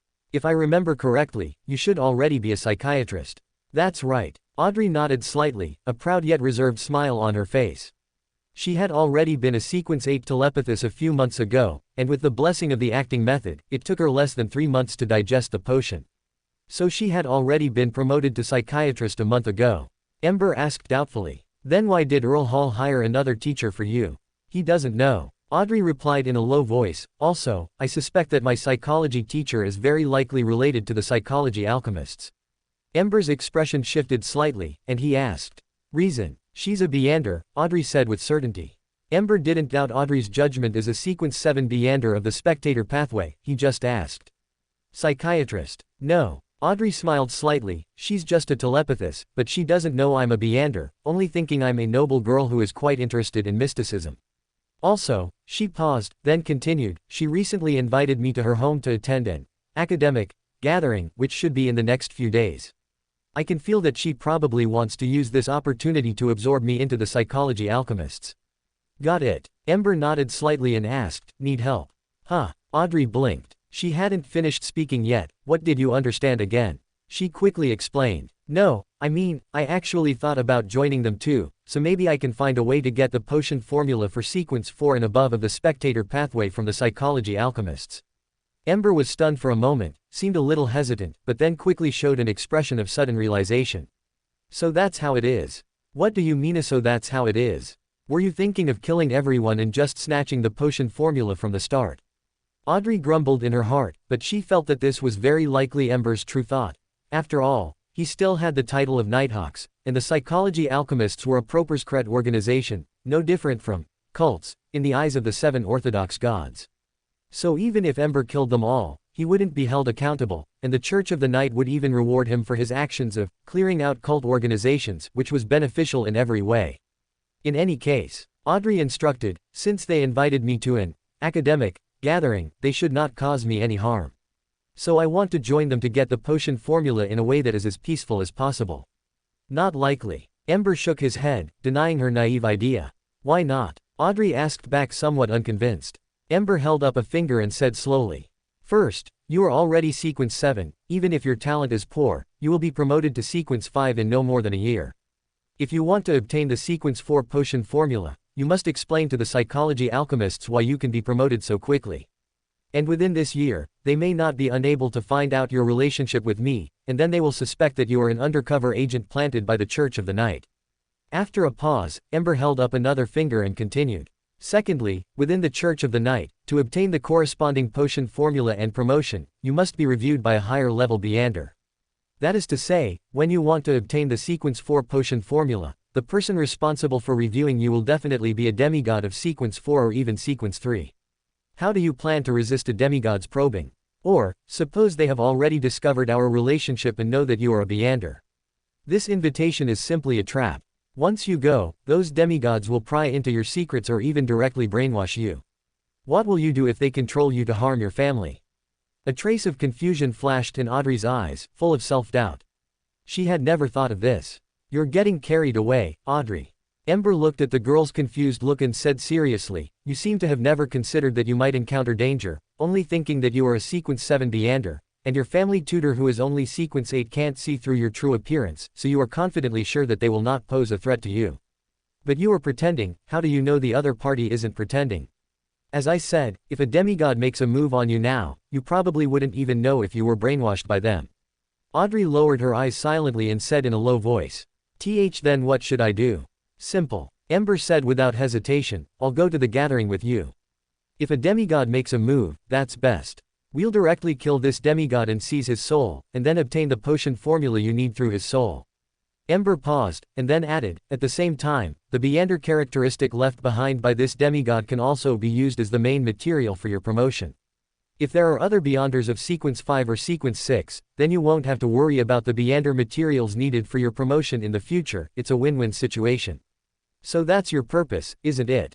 Audrey opened her mouth, but was too embarrassed to condemn him. She felt that doing so was wrong, but she also felt that there seemed to be nothing wrong with it. She imagined what Mr. World and Mr. Hanged Man would say if they heard Ember's suggestion. They would definitely applaud and agree, saying, good idea, let's do it. And what about Furs and Miss Hugh? They were wild Beanders themselves, but they also did not hesitate to sell Mr. A's information to Ember. Perhaps only she and Sun would hesitate a little when faced with such a suggestion. And Audrey knew very well that people like her and Sun were the anomalies among Beanders. Ember. Audrey was silent for a long time, then whispered, if you have time these few days, I hope you can come to this academic gathering with me. No problem. Ember nodded seriously, don't worry, not a single one will escape. Audrey waved her hand, hesitating, I mean, if they really don't have any ill intentions, can you? Ember looked understanding and nodded, don't fire the first shot, I understand. Don't worry, if they really don't have any ill intentions, I certainly won't accidentally harm good people, after all, I'm not a serial killer. Audrey wanted to speak but stopped, then wanted to speak again.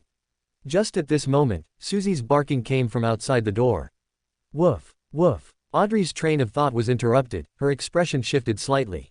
Accompanied by crisp, familiar footsteps, Audrey determined that this belonged to her personal maid, Annie. Soon, the footsteps approached from a distance and stopped at the door of the room. After the rustling sound of arranging clothes, a knock on the door followed closely. Knock, knock. Chapter 136, How could you do another lady in front of Audrey? Miss Audrey's personal maid gently knocked on the door and softly reminded her. Miss Audrey, Miss Island is here to visit you. She's in the living room now. Would you like to see her? Miss Island. A hint of surprise flashed in Miss Audrey's eyes. Was this what Rosal the Great called to speak of the devil? Miss Audrey subconsciously looked at Ember, trying to seek his advice. But Ember was also looking at her, his eyes clearly telling her to make up her own mind. This left Miss Audrey feeling quite helpless, and after much thought, she slowly said. Annie, could you please ask Miss Island to come to the small reception room next door? Yes, miss. Annie's response came from outside the door, and before long, her footsteps faded away. Miss Audrey turned her gaze to Ember. Just as she was about to speak, she heard Ember suddenly ask. You are a psychologist now. Are you confident you can hypnotize her without being discovered? Miss Audrey clearly hadn't reacted yet. After a while, she whispered. Yes, but it would be best if she were in a dazed state. No problem. Ember nodded slightly, knowing what Miss Audrey was worried about, and proactively said, don't worry, I know what I'm doing. All right. Miss Audrey nodded, choosing to trust Ember. They quickly left the piano room and came into the small reception room next door. The golden retriever Susie, with her tongue hanging out, tried to follow them in, but was stopped by Miss Audrey with a look and a gentle shake of her head. Susie tilted her head up in confusion, because she had always been present whenever Miss Audrey and Island were alone together. After all, Miss Audrey wasn't completely without precautions. Susie subconsciously glanced at Ember beside Miss Audrey, and immediately blinked at Miss Audrey, understanding. Miss Audrey had a man now, so she no longer needed her company. Having figured this out, Susie wagged her tail and left the small reception room, squatting down in the corridor by the door. Ember, you. Miss Audrey took out a candle from the drawer, and was about to say something else, but footsteps suddenly came from outside the door, forcing her to swallow her words. She quickly put her hands behind her back, hiding the candle with her body. Knock, knock. Amidst the knocking, the girl's sweet voice came through the door panel. Miss Audrey, may I come in? Please come in. Miss Audrey glanced at Ember, and after he gestured with his eyes, she took a few steps back before softly saying, "Click." The door to the small reception room was opened, and a girl wearing a light green dress pushed the door open and entered. She had waist-length black hair and a pair of lake blue eyes, and was 3 or 4 centimeters shorter than Miss Audrey. However, although she was already an adult, and even a psychologist, this lady had a rather small and cute baby face, making her look like a girl still studying in public school or grammar school. Island entered the room and immediately saw Ember standing by the door and Miss Audrey standing far away, and couldn't help but be slightly stunned. "This is Viscount Ash Black." Miss Audrey proactively introduced, "This is Miss Island Osceola, she is my psychology teacher." A jealous little boyfriend. Island immediately assessed her current situation, and felt a bit amused, even disdainful. These noble offspring merely relied on their ancestors' influence to gain their current status and power, yet each one was as childish as a little kid. Island, who considered herself superior, did not get angry. Instead, she smiled generously and extended her hand towards Ember.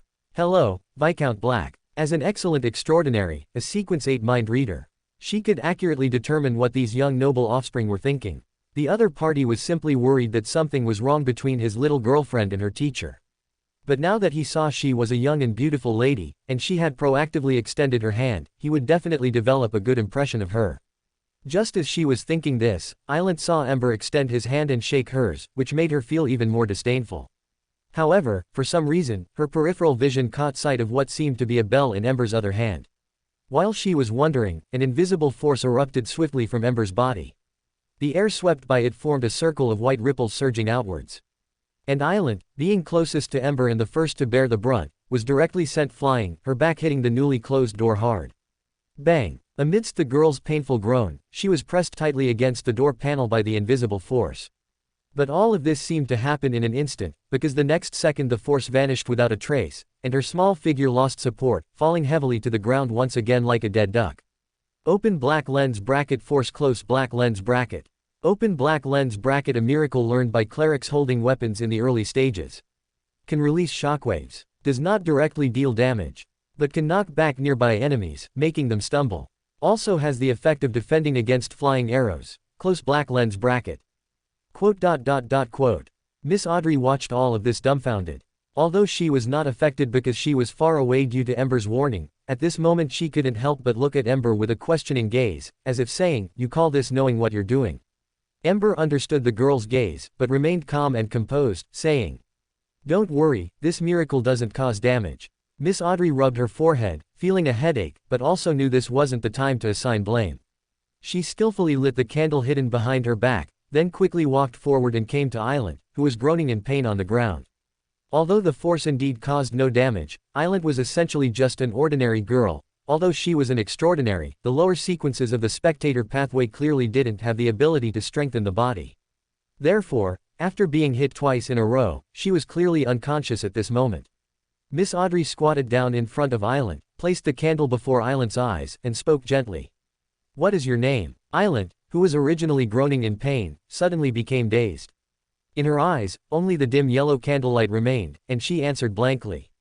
"Island Osceola." Phew. Seeing that the hypnosis was going very smoothly, Miss Audrey also quietly breathed a sigh of relief. This was the first time she had used her mind-reading ability on someone else. She looked down at the girl lying on the ground, carefully considering what questions to ask. Under the candlelight, the girl's eyes seemed to be tinged with a hint of gold, and deep within her pupils, there was faintly another eye, a vertical one. Miss Audrey gently asked, "Why did you suddenly come to find me?" Island answered mechanically and truthfully. "To invite you to the afternoon academic seminar, which is actually to test whether you are qualified to join the Psychological Alchemy Society." Miss Audrey continued to ask gently, "Are you a member of the Psychological Alchemy Society?" "Yes." "Who else do you know from the Psychological Alchemy Society? What sequence level are they as extraordinary?" "Mrs. Norma, whom I introduced, is a Sequence 9 audience. Mr. Hilbert Alucard, who introduced me to the Psychological Alchemy Society, is a Sequence 7 psychologist. And Mr. Stephen Humphreys, he is also a Sequence 7 psychologist. Besides them, there are Miss Eyre, Miss Rachel, they are all just ordinary people. These are all people I know." Miss Audrey was a little surprised in her heart, astonished that they had already developed so many members, and pressed on with her questions. "How do you recruit members?" We are the same group, and we have always recruited members downwards as a group. Under Miss Audrey's persistent questioning, Island slowly revealed the names and sequence levels of her colleagues one by one. But this made Miss Audrey frown slightly, because the highest level in this group was only psychologist, which was severely inconsistent with her expectations. Miss Audrey pondered for a moment and then asked, "Do you know any high-ranking members of the Psychological Alchemy Society?" Island answered with a blank expression.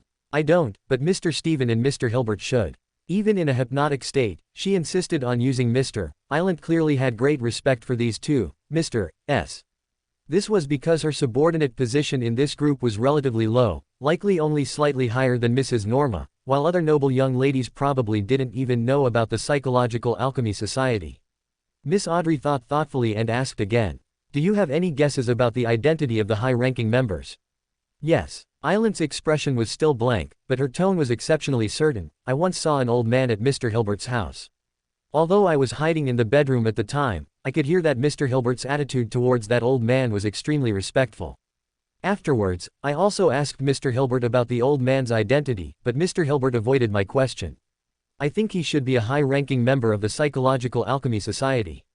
Audrey was a little excited and nervous. She didn't dwell on why Miss Island was in Hilbert's bedroom, but quickly asked, "Who is he?" "Herwin Rambus." Hearing this name, an image of a kind old man naturally appeared in Audrey's mind.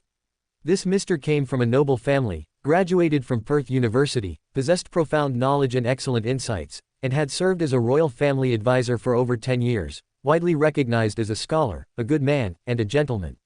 Ember noticed the strangeness in the girl's expression and asked, "Do you know him?" "Yes." Audrey nodded gently and said with a slightly complex tone, "He is a royal family advisor. I've seen him many times and never thought he would be connected to the mysterious world. I always thought he was a pure scholar, a scholar with a broad vision." "Perhaps. Let's leave it at that then." Ember shook his head, interrupting the girl, and said, "Since he is a royal family advisor, he should be present at the New Year's Eve party, right?" "Yes." Audrey's originally complex expression immediately turned strange, and she nodded silently. "Then there's no problem," Ember said without hesitation. "Refuse her invitation to avoid complications.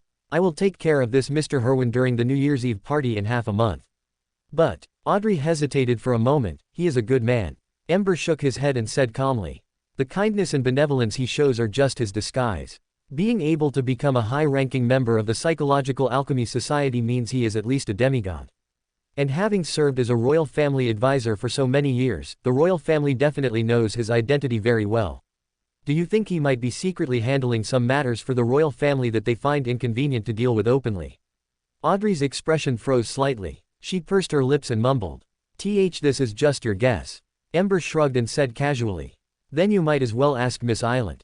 Audrey hesitated for a moment, turned her gaze to Miss Island, and asked hesitantly, "What is your impression of Herwin Rambus?"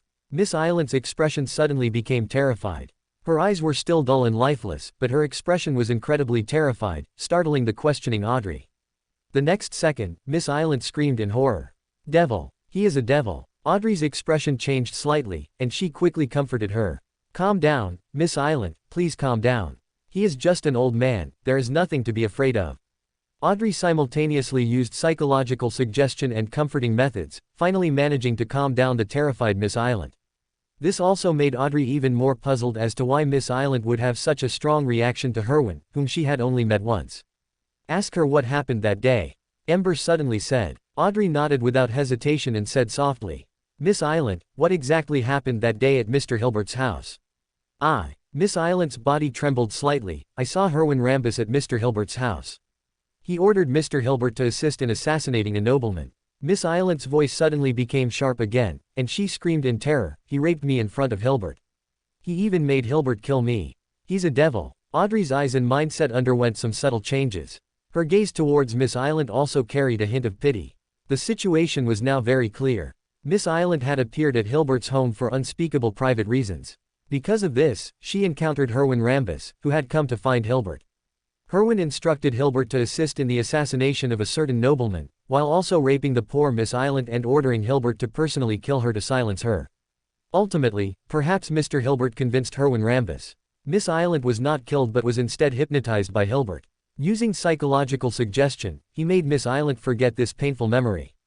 But now, because Miss Island was hypnotized by herself, She also inadvertently touched the memory that had been sealed by psychological suggestion, making her recall this painful past, and this was precisely why she called Herwin Rambus a devil. Ember said calmly, I think the sequence of events is quite clear now. You should also have a relatively clear judgment in your heart about what kind of person Herwin Rambus is, right? Audrey looked at Ember with a somewhat complex expression and opened her mouth. Ember, She didn't finish speaking, but she knew Ember would understand her meaning. What? Ember deliberately asked back. Audrey bit her lip tightly, took a deep breath, and said in a low, hoarse voice, I hope you can kill him at the New Year's Eve party. No problem. Ember nodded slightly and said softly, Audrey, kindness and innocence are excellent virtues, but not everyone deserves your kindness. At least in the mysterious world, not a single one does. I know. Audrey was silent for a long time and whispered, I've always known, I can't fully accept it yet, I can't accept it as naturally as you and Mr. Hangman do. Ember lowered his gaze slightly and did not continue to persuade her. Audrey was very kind, but also very intelligent. The fact that she could actively make herself want to kill Herwin Rambus already showed that she had actually accepted the ways of the mysterious world, she just needed time to fully digest it. Ember looked at the girl curled up on the ground in fear and asked, Can you hypnotize her again? Yes. Audrey nodded gently, her gaze towards Miss Island was incredibly complex. If Hilbert could use psychological suggestion to make Miss Island forget this memory, she certainly could too. It was just that she still felt a sense of injustice regarding Miss Island's experience. She had never imagined that an old man who seemed so kind and benevolent would be so hypocritical behind the scenes. Perhaps this was what Rosal the Great called a beast in human clothing. Audrey soothingly placed her hand on Miss Island's head and said softly, Look into my eyes. Miss Island raised her head blankly. Under Audrey's soothing and suggestion, the fear on her face gradually subsided. The painful memory was sealed away again, as was the memory of being hypnotized this time. Ember instructed, It's best not to go to that academic seminar either. Audrey whispered, How could I possibly still go? She didn't want to have the same experience as Miss Island, otherwise, she might regret it too late. Anyway, the New Year's Eve party was in half a month, so there was no rush. Seeing the girl's clear attitude, Ember felt relieved. He turned to leave the room, leaving the remaining time to Audrey. Audrey suddenly spoke out to stop him. Wait a moment. Ember was stunned for a moment. Before he could react, he saw Audrey suddenly take a deep breath and shout, Ash. How could you do such a thing to Miss Island? Ember's face was full of question marks, and Miss Island, curled up on the ground, also woke up with this shout. As soon as she woke up, she felt sore all over, and her originally blurry memory became clear. She remembered just entering the room, being introduced to Miss Audrey, extending her hand towards Viscount Black, and then being punched in the abdomen by the other party under the guise of a handshake. It hurt so much. Miss Island painfully stood up with Audrey's concerned assistance, her forehead covered in cold sweat from the pain. And when her eyes met Ember's innocent expression, she felt even more incredibly annoyed. You hit me, why can you still pretend to be innocent? Look at what you've done to Miss Island. Get out. Audrey snapped. Ember was speechless and sighed. All right, my bad, I apologize, Audrey. With that, Ember left the room without looking back. But Miss Island looked at Ember's retreating back, filled with anger and resentment. I was the one who got hit. And you didn't even apologize to me, you didn't even look me in the eye. These noble youngsters are still so prideful.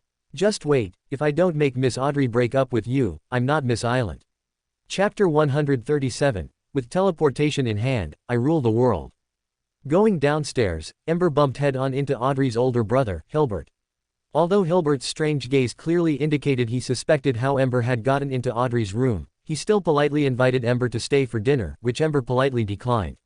Leaving Earl Hall's family's luxurious villa and walking on the strange yet familiar streets of the Villa District towards the Hillston District, Ember's mood was unprecedentedly calm.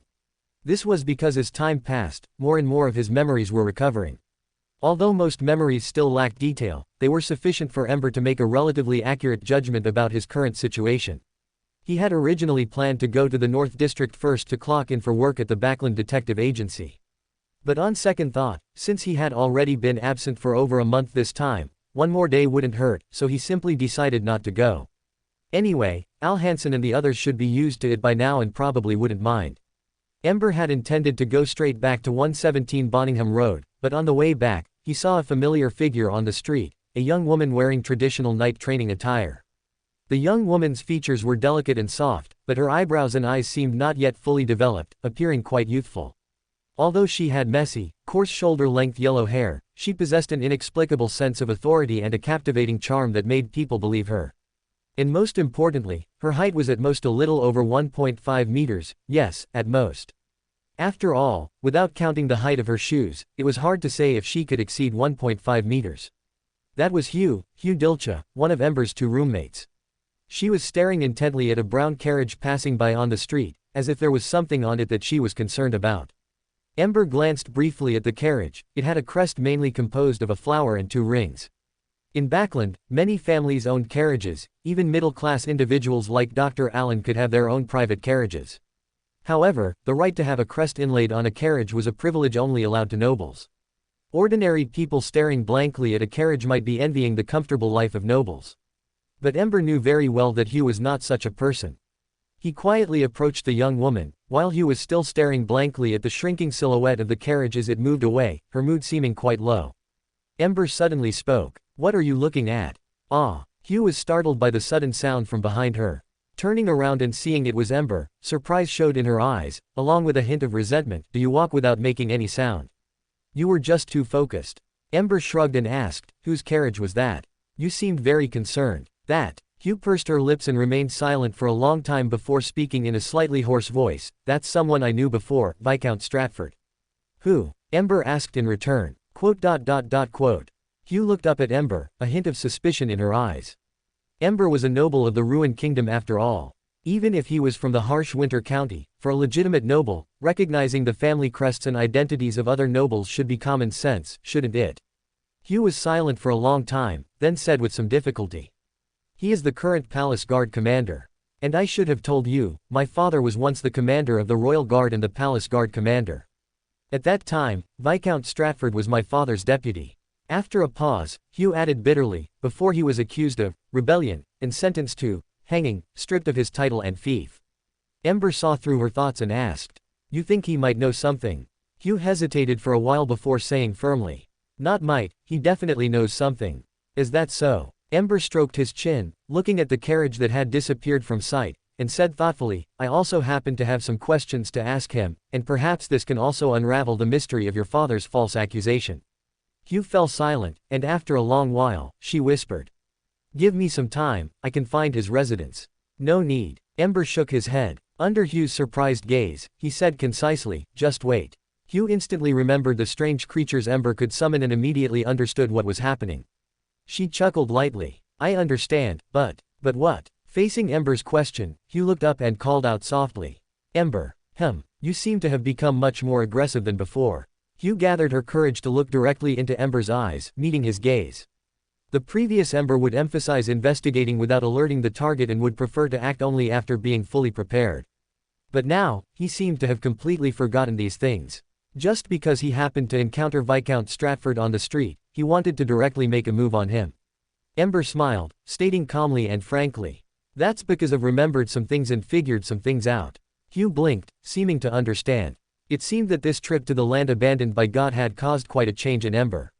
However, it might not necessarily be a bad thing. 117 Bonningham Road. When Ember entered the living room, he found that Furs was not lying motionless on the sofa as usual. This made him somewhat puzzled. Could it be that Furs had changed her ways? Hugh took out the key and opened the door. Seeing the confusion in Ember's eyes, she sighed helplessly. She quickly walked to the door of Furs's room, grasped the doorknob, and gently twisted it. The smooth feel on her hand proved that the door was not locked.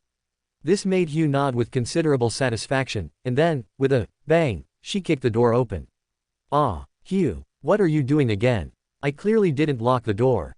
"It's precisely because you didn't lock the door that I have to kick it open, otherwise what if I break the door?" "All right, be good, let me see." "Hugh, don't come over." "Ah, no, don't do that." "No." From upstairs came the young woman's noisy exclamations and the sound of wind caused by violently throwing off a quilt, accompanied by the young woman's cries of pain.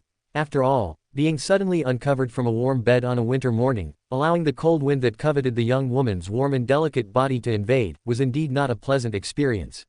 Finally, Furs used all her strength and, under the majestic gaze of her 1.5 meter tall friend, finally managed to overcome the indifference brought by winter.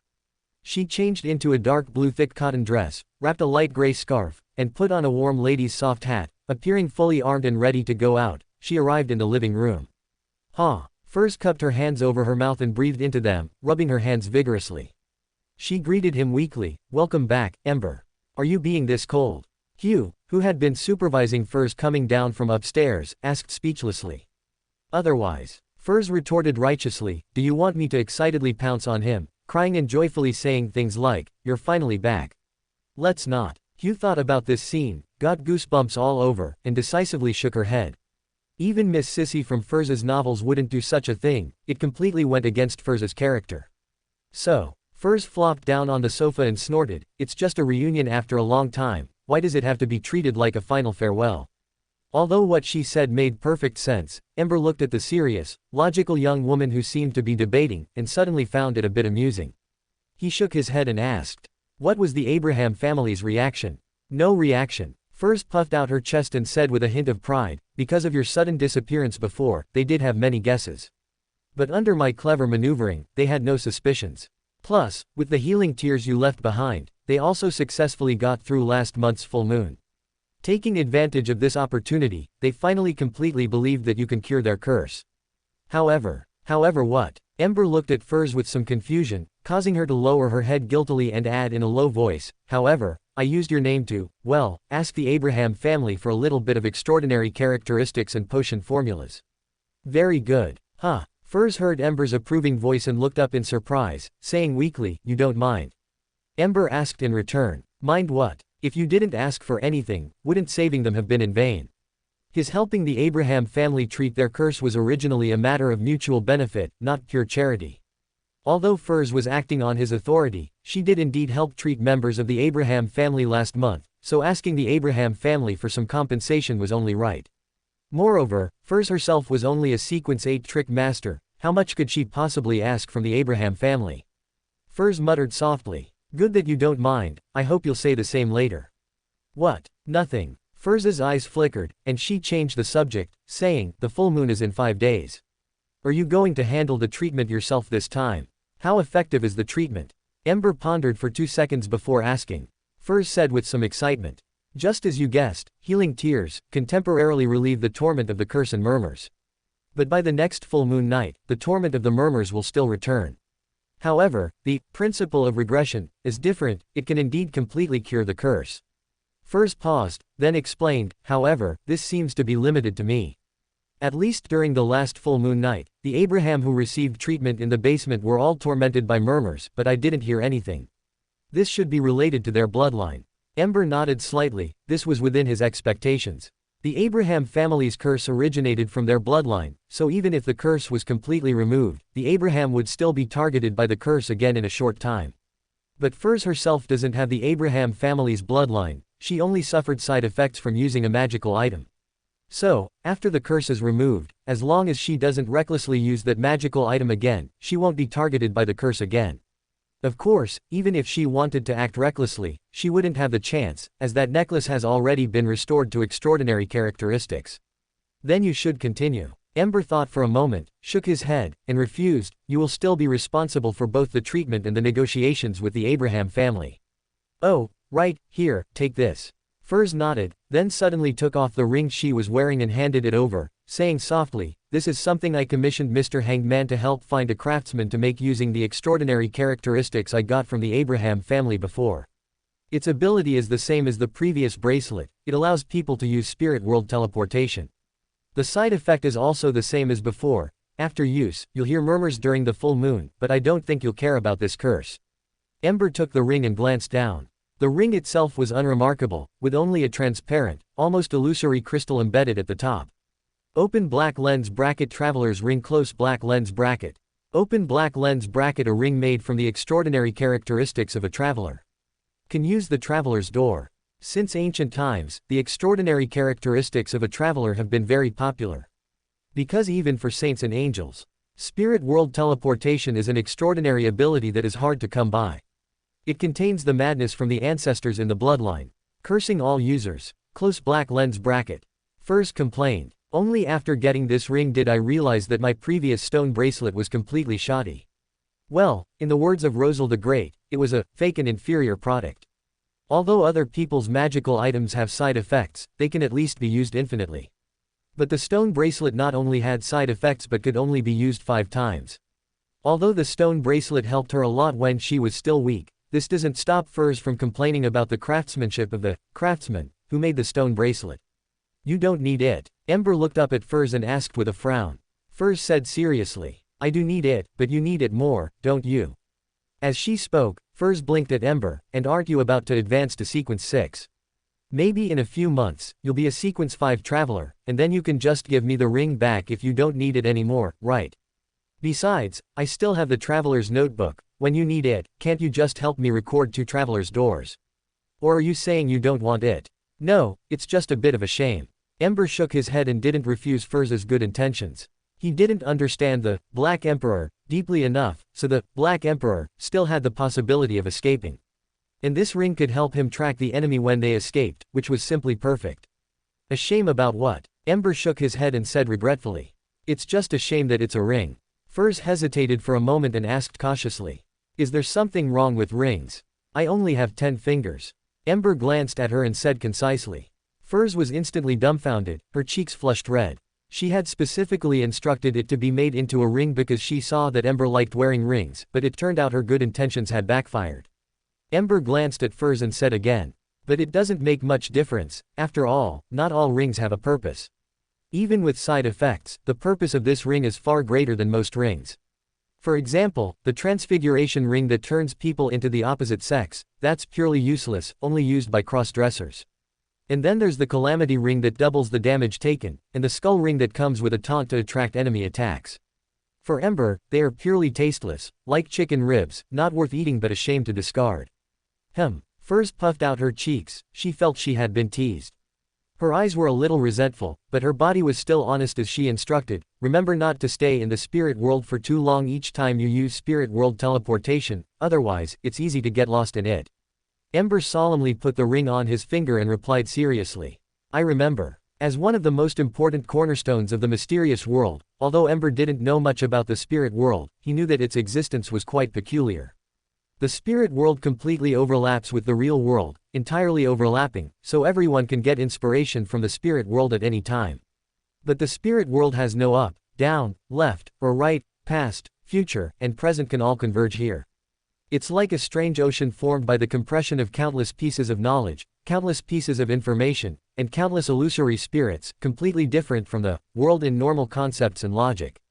The essence of the Traveler's Door is to allow people to travel through the spirit world while being able to sense the outside world and locate themselves. But if this process lasts too long, staying in the spirit world for too long, it's also easy to get lost, lose one's orientation to the real world, and thus become completely lost in the depths of the spirit world. Of course, if the user themselves is a traveler, even if they get lost, they can return to the real world by locating themselves.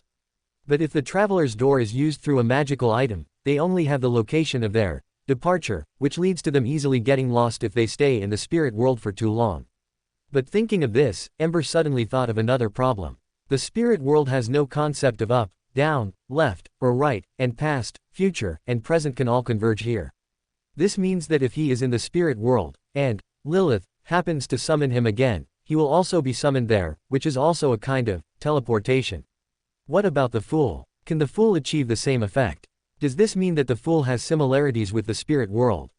This speculation, like a virus, kept growing in his mind, constantly impacting the shackles that had originally constrained him, like two armies engaged in an earth-shattering and tragic battle in his mind. And in the end, the virus-like thoughts gained the upper hand, successfully breaking through the shackles, at least a part of the shackles, and this also made Ember remember more things, for example. Source Castle. Ember murmured softly. What castle? Furs was stunned for a moment and didn't hear clearly. No, nothing. Ember looked up, his eyes incredibly deep, yet he flatly denied it, waving his hand to conjure up a few things on the table as if changing the subject. Furs was indeed attracted, subconsciously looking over, and her attention was drawn to the 2 rings among them. What are these? Both Furs and Hugh had some curiosity in their eyes and couldn't help but ask. Sacrifice rings. Facing the girl's confused questions, Ember replied, these things will serve as compensation for taking your ring for now. Sacrifice. Furs and Hugh spoke in unison, then simultaneously bit their tongues, covered their tongues in pain, with 100% synchronization. They had never seen sacrifice rings, but having joined the tarot club, they had heard that these rings could bring people back to life. And the value of such rings was undoubtedly precious. Firz's eyes were incredibly moved, but she still gritted her teeth and refused. No, this is too precious. Ember shook his head and said calmly. Don't rush to refuse. Whether something is precious depends on the person. For me, sacrifice rings are undoubtedly like chicken ribs, using them to exchange with you is me taking advantage.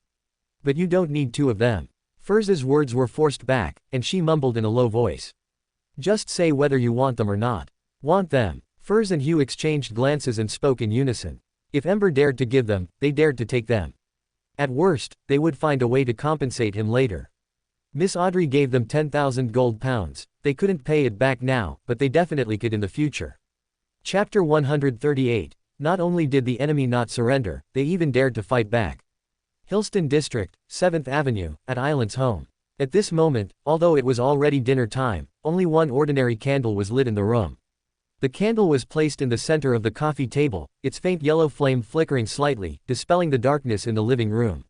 Island was not surprised by this. She knew this was one of the abilities of a psychologist, originally prepared for Miss Audrey. But now, all these arrangements had lost their meaning, at least in her opinion. She refused. Sitting on the sofa by the coffee table, Hilbert, who was complete, had slightly brown skin, and some South Continent blood, frowned and asked. Yes. Island nodded, described the situation at the time, and said with a touch of helplessness, I could feel that Miss Audrey was very eager to join this psychology seminar. But due to the pressure from Viscount Black and her brother, Lord Hilbert, she was forced to give up. Hilbert rubbed his temples and sighed. These young noblewomen are like this, they are easily influenced by the outside world and find it difficult to stick to their own judgment. But it doesn't matter, we are not in a hurry. At least Miss Audrey still insists on you being her psychology tutor, so you will continue to teach her as before. Well, you can try to subtly change her concepts. Our lovely Miss Audrey is almost an adult, isn't she? Young girls at this age tend to have some rebellious emotions. The more you tell them not to do something, the more they want to do it. The more Viscount Black and Lord Hilbert try to stop her, the more it will stimulate her interest in the seminar. No problem. Miss Island, who was petite and had a cute doll face, her lips curved slightly upwards, and she said with a smile, I will help Miss Audrey break through these worldly constraints. A count's daughter should have enough personality, shouldn't she? Anyway, at least I have to make Miss Audrey break up with that vulgar Viscount Black. Island thought to herself. Right. Island looked at Hilbert with some pride, her lips slightly raised, and said, I feel that my potion has been completely digested. I want to apply for advancement to Sequence 7 Psychologist. Island's expression was extremely proud, with a hint of showing off. However, unlike what she had imagined, Hilbert was not relieved by her advancement. Instead, he showed a surprised and astonished expression. So fast. Island was stunned for a moment, seemingly not yet realizing that something was wrong. What's so fast? Sorry. Hilbert sighed softly, adjusted the candle wick, making the light a little brighter. Just as Island was about to ask what was going on, her mind suddenly became hazy. She had been hypnotized, again. Mr. Stephen Hampstead, dressed in a gray tailcoat and looking about 30 years old, walked behind Hilbert, gently wrapped his arms around his neck, and breathed into Hilbert's ear. This woman's talent is really good. She's digested it again in just a few months. How about letting her advance? Dear Stephen. Hilbert gave a wry smile and sighed, you know I can't. Once she advances to psychologist, she might break through the shackles of psychological suggestion, which would be a devastating blow to her. Just her. Stephen leaned intimately against Hilbert's ear and chuckled, it's the same for us, isn't it? If she recovers her memory, what do you think she'll do? She'll probably go crazy and seek revenge on us, right? What a poor woman. Once she recovers those unbearable memories, she'll probably go mad directly, won't she? Hilbert's expression darkened, and he said calmly, this is a necessary sacrifice. Shu changed into the dusk set, which was said to have anti-divination abilities, and came to the living room. She touched the 3 rings on her right hand and said solemnly, Ember, I'm ready. Okay. Ember nodded slightly, reached out and firmly grasped Shu's arm, while raising his right hand. He was wearing a ring on his right index finger, and the ring was inlaid with a crystal so transparent it was almost illusory. Ember looked at the ring and whispered in ancient Hermes language. Door. The ring instantly bloomed with a faint blue illusory light, and their figures also blurred, becoming almost invisible. At the same time, they entered the mysterious spirit world. In that strange world above reality, they saw indescribable, even transparent, seemingly non-existent things, and saw bright lights of different colors, containing infinite knowledge, as if to make people drown in them. Ember did not linger in the lights that seemed to contain endless knowledge, but took a step in a certain direction. In just a few breaths, they had escaped the transparent and illusory state and returned to reality, back to Backland. However, they were not in the Hillston district at this moment, but appeared on the side of the outer wall of a luxurious villa in the Queen's district. It was already evening, and the gas streetlights had been lit one after another, emitting a hazy halo in the goose feather snow falling from the sky. Sensing their arrival, a pale white jellyfish floated down from the sky and landed beside them. Because she had been here for too long, her umbrella cap was already covered with a thick layer of snowmelt. Shu gently hugged the little jellyfish, brushed off the snow on her umbrella cap, and said softly, "You've worked hard, Curlis." Splish splash. Curlis gently swayed her body, her tentacles flying in the air, seemingly very happy. Ember shook his head and was the first to use the open door ability to pass through the wall. Shu also didn't waste time, turned Lemonoo's travel notes to the page recording the open door ability, turned into a phantom, and penetrated the wall. And when they passed through the wall, what appeared before them was a carriage parked in the courtyard. On the carriage, there was a clear emblem, the main body of which was a flower and 2 rings, and this was indeed Viscount Stratford's noble coat of arms. This is it. Now we just need to find which room he's in. Shu stared intently at the villa entrance from which light was coming, her heart uncontrollably becoming a little excited. Because the mystery that had caused her family to be ruined and had troubled her and her family for years might be completely solved today. The only thing hindering them now was that Viscount Stratford's villa was very large. It was estimated to have at least dozens of rooms, which meant finding the target would be troublesome, but fortunately, they didn't have to search room by room. Curlis. Ember thought for a moment and asked, which room is the target in? Splish splash. Curlis, who had flown over the wall, extended a tentacle and pointed to a room on the 3rd floor near the window. Then, without waiting for Ember's command, she floated directly over and stopped at the window emitting light to show Ember and Shu the direction. Ember lightly leapt to the height level with the 3rd floor wall and passed through the wall with the help of the open door ability. Shu's movements were slightly slower, but she also reached the 3rd floor by kicking off the wall a few times and entered the house with the help of Lemonoo's travel notes. The cold air was blocked outside the window and walls. It was freezing cold outside, with goose feather snow falling from the sky.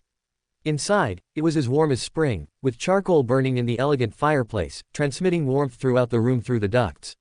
At this moment, a middle-aged gentleman was sitting comfortably at his desk. By the warm fireplace, he held a dark black round-bellied fountain pen and unfolded a letter paper, writing something. He wasn't wearing the white wig he usually wore when going out, revealing a high hairline and quite messy black hair. But Shu could tell at a glance that this was Viscount Stratford. However, under the effect of the sleeping dragon crest ring and the phantom limb ring, he didn't notice at all that someone had already infiltrated his study. But this was only temporary. Although the study was very large, it wasn't so large that he, sitting at the desk, was 5 meters away from Ember. Although Viscount Stratford didn't notice Ember's infiltration, the light emitted by the 2 gas lamps on the wall intertwined, creating a feeling like daylight. And in this light like daylight, the sudden appearance of 2 shadows blocking part of the light instantly caused Viscount Stratford, who was leisurely and comfortably writing a letter, to his pupils shrink sharply. But he didn't move rashly, nor did he make any excessive reaction. Instead, he calmly whispered to himself, "Ah, how nostalgic, this is something she gave me." As Viscount Stratford spoke, he pulled open a drawer and reached inside, taking out an item. Shu, using the enhanced vision from the interrogator potion, clearly saw what the item looked like. It was a bronze-green cross ornament with several sharp spikes protruding from it, as if it had once pierced someone. Its style and characteristics were not found in the kingdoms of the North Continent in the 5th epoch, showing an ancient charm. While expressing nostalgia, Viscount Stratford held the bronze-green cross with one of his fingers and pressed it against one of the sharp spikes. His bright red blood immediately flowed out, then was absorbed by the spike and seeped into the item. The mottled bronze-green on the surface of the cross began to disintegrate, quickly peeling off, revealing the entity formed by the condensed light beneath. In just a second or two, the item Viscount Stratford was holding turned into a cross of light. It emitted a light so pure it had no flaws, making the already bright study, which was as bright as day, even brighter. The shadows cast by the appearance of Ember and Hugh quickly receded, and this light even penetrated the windows, illuminating the surrounding area for dozens of meters as if it were daytime. The dark patches in the corners and under the tree shade in the garden rapidly evaporated like water. And all of this happened in the blink of an eye, taking no more than 2 seconds. Not good. Hugh's expression changed slightly, and she immediately realized that the two of them had been exposed and that this light would definitely alert the official extraordinaries nearby. Two dazzling, lightning bolts immediately lit up in her eyes. This was an ability she gained after advancing to Sequence 7 Interrogator. Spiritual piercing. But unfortunately, it was too late. Because at the same time he realized he was under attack, Viscount Stratford had already covered his body with a sacred armor condensed from pure light. The attack from Hugh, who was only Sequence 7, didn't even leave a mark on the surface of this sacred armor.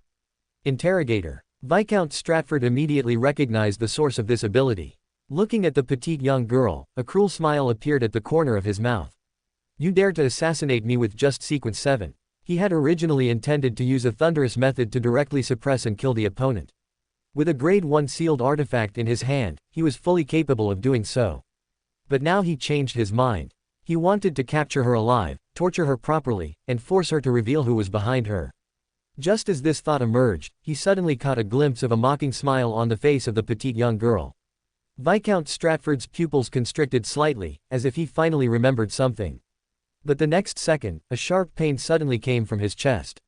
He subconsciously lowered his head, and an ice-blue longsword emitting a chilling aura had pierced through his chest, piercing through the sacred armor condensed from light on his body. He finally remembered what he had forgotten. There were two people who came to assassinate him. How is this possible? Viscount Stratford's face was full of shock and disbelief. This was a Grade 1 sealed artifact, and the sacred armor condensed from it was even enough to withstand the attacks of a demigod. But now, it was as fragile as a thin piece of paper, easily pierced by someone. However, this thought was fleeting, because he didn't even have time to think carefully. A huge force came from behind him, as if someone had kicked him hard in the back, using it to pull the sword out. But accordingly, Viscount Stratford's body also flew out instantly. Bang! Severely injured and unable to adjust his physical state, Viscount Stratford was like a helpless leaf blown away, hitting the ground heavily. He could no longer hold the radiant cross, and could only let it fly out of his palm, falling with a clatter about a meter away. The thorn, carrying a trace of blood, detached from the corresponding finger. The mottled bronze rust covered the surface of the cross again, and the flawless light disappeared. But he was, after all, a Sequence 5 extraordinary. Even though he was severely injured, he still endured the severe pain and crawled towards the cross. Because he knew that only by getting that cross would he have a chance to survive. Seeing this, Hugh immediately gave Viscount Stratford another spiritual piercing, which instantly caused a sharp pain in Viscount Stratford's head, as if a sharp dagger had been inserted into it and stirred a few times. She dared not let Viscount Stratford regain control of the cross. While casting a spiritual piercing, she quickly reached out her hand towards the bronze-green cross. But as soon as her fingers touched the item, it felt like touching fire, both hot and burning, scorching her soul. Hugh gritted her teeth, enduring the pain of her soul being burned, and with a strong flick of her small hand, she pushed the cross a little further away. No. Viscount Stratford's vision, blurred by the severe pain, saw this scene and immediately let out a heartbroken cry of agony. But the next second, his peripheral vision seemed to catch sight of the ice-blue longsword again, which directly sliced across his shoulders. Intense pain once again transmitted to his nerves, but this time Viscount Stratford didn't even know where the pain was, or rather, he was in pain everywhere, because all his limbs were parting ways with his body at the same time. Ah! Viscount Stratford's chilling screams of pain filled the entire room, making one feel a shiver down their spine. Even Hugh was slightly stunned when she saw this scene, and she whispered, "Is it necessary? Isn't it?" Ember asked in return, leaving Hugh speechless. Then he asked again, what was the situation just now? I don't know. Hugh looked at the cross on the ground and said with a frown, it burned me like fire. It was resisting my touch. Ember raised an eyebrow slightly, walked forward, and grabbed the cross, but unlike what Hugh said, he felt nothing. Ember was too lazy to think about it, so he simply held the cross and, with a flip of his hand, sent it into his spiritual space.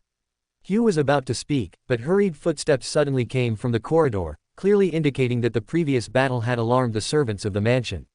Hugh's expression changed slightly, and she quickly flipped the notebook in her hand to a page recording astrology. This ability had the ability to interfere with divination, and it was now suitable for finishing up. After doing all this, Hugh subconsciously looked at Ember, and Ember understood. After all, they had considered this point before they acted. He grabbed the Viscount Stratford, who had been reduced to a human stick, with one hand, and Hugh's arm with the other. At the same time, a ring on his hand emitted a light blue and illusory glow. In an instant, their figures became transparent and disappeared from the spot. At the same time, there was a knock on the door and the anxious shouts of the servants outside the door, but there was no response from the study for a long time.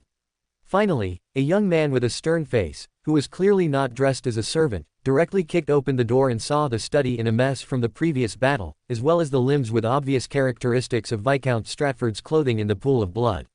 As for Viscount Stratford's body and head, they were nowhere to be seen. "Call the police, quickly call the police," a servant screamed in panic. "Don't call the police," the stern-faced young man rebuked. "Viscount Stratford is the King's Guard captain. The royal family will be responsible for investigating this matter. Without my permission, no one is allowed to leave this house." Meanwhile, in just 2 or 3 breaths, Ember and their figures had already appeared in an abandoned warehouse in the dock area. This was a location Hugh had personally scouted in the afternoon. The entire process had been meticulously rehearsed. "Let's begin." Ember nodded slightly at Hugh, and Hugh didn't hesitate. She quickly lit a prepared candle and opened the travel notes to the mind-reading page. At this time, Viscount Stratford, who had turned into a human stick, was still struggling in pain, slowly crawling into the distance.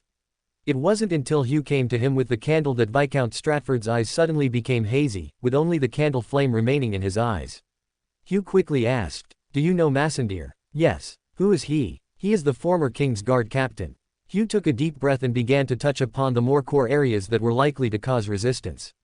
"What caused Massendier's death?" Viscount Stratford didn't answer Hugh's question immediately, seeming to struggle for a moment before saying. "He discovered the king's secret and tried to notify the 3 great churches but failed. He was executed on the spot." Hugh's expression changed slightly, and she instinctively eagerly pressed on. "What is the king's secret?" "It is." Suddenly, Viscount Stratford's body trembled violently, and his hazy eyes instantly regained their clarity. Immediately after, he disintegrated from the most minute structures, instantly collapsing into a firework. The bloody firework shot straight into the sky, exploding with a bang, illuminating the night. Hugh's expression changed slightly, and she immediately realized that something was wrong. She quickly flipped the notebook to another page recording, Astrology, for counter-divination.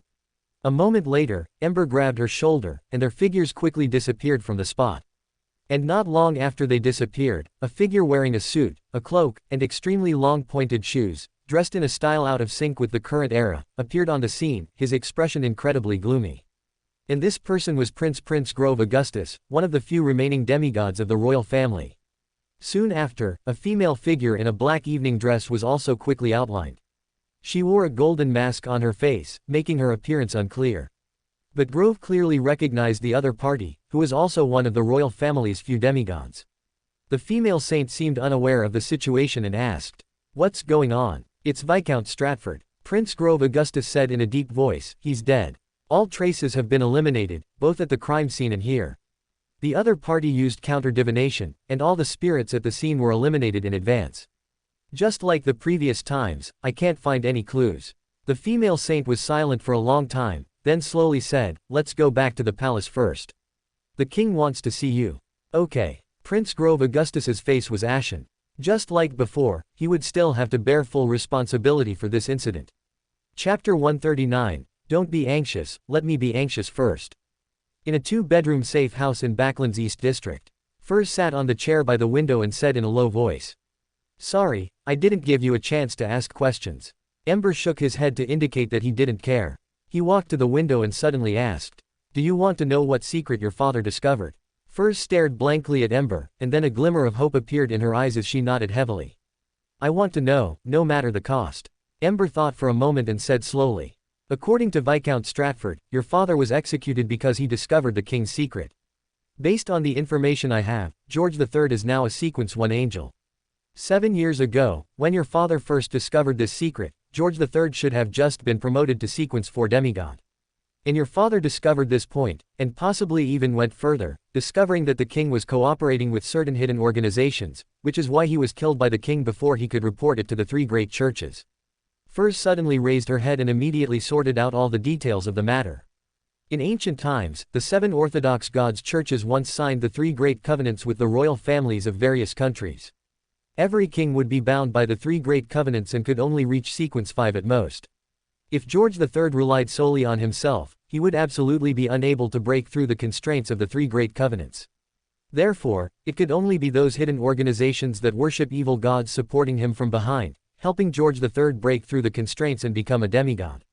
And George III, who cooperated with evil gods, was undoubtedly a huge threat to the three great churches.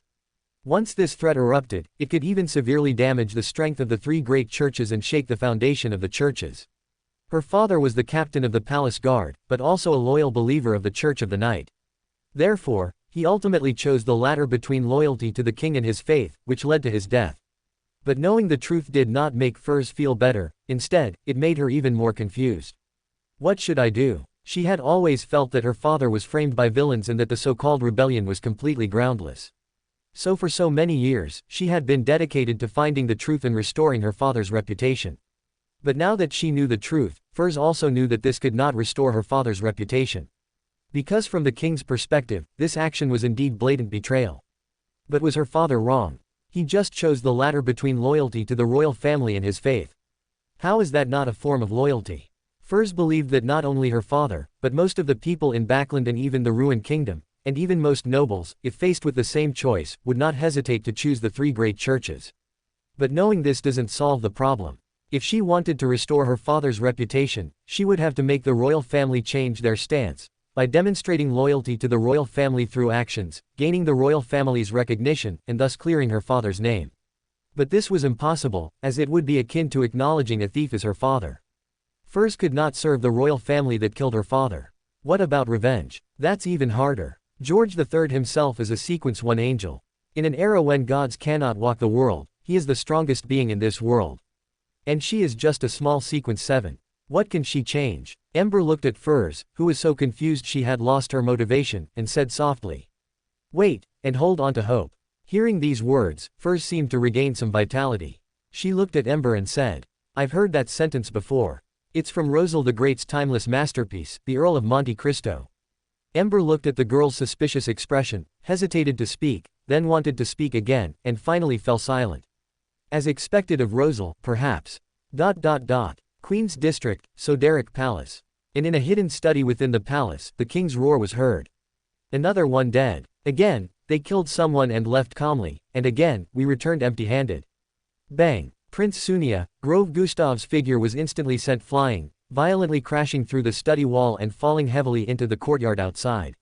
Although this blow didn't cause him much harm, the humiliation was exceptionally strong. But Grove said nothing and showed no hint of resentment. His magnificent clothes were stained with dust and dirt, but he didn't even dare to brush them off. He just silently climbed up from the ground, passed through the wall he had broken, and stood before the king again, waiting for the king to vent his anger once more. Grove silently clenched his fists, because even he himself felt a faint sense of embarrassment and shame.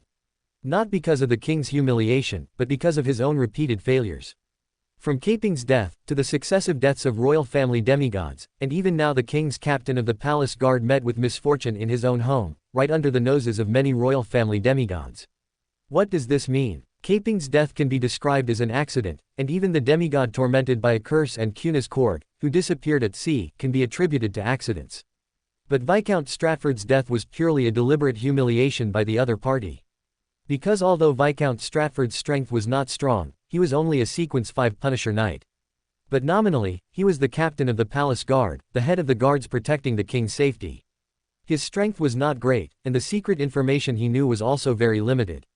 The only meaning of the enemy targeting him was a blatant provocation against the royal family, as if deliberately stepping on the king's face and saying, "You are next." Although this kind of humiliation was simple and crude, it was extremely effective, even causing the usually composed George III to fly into a rage. "Grove," George III said coldly, "you disappoint me too much." Grove silently lowered his head, not daring to refute. George III glanced at him indifferently, looked at Grand Duchess Georgina beside him, and said in a deep voice, "How many candidates do we still have?" Grand Duchess Georgina said in a low voice. "Including Viscount Stratford, we only had 3 candidates in total. Now only 2 are left." Grove lowered his head, his eyes flickering.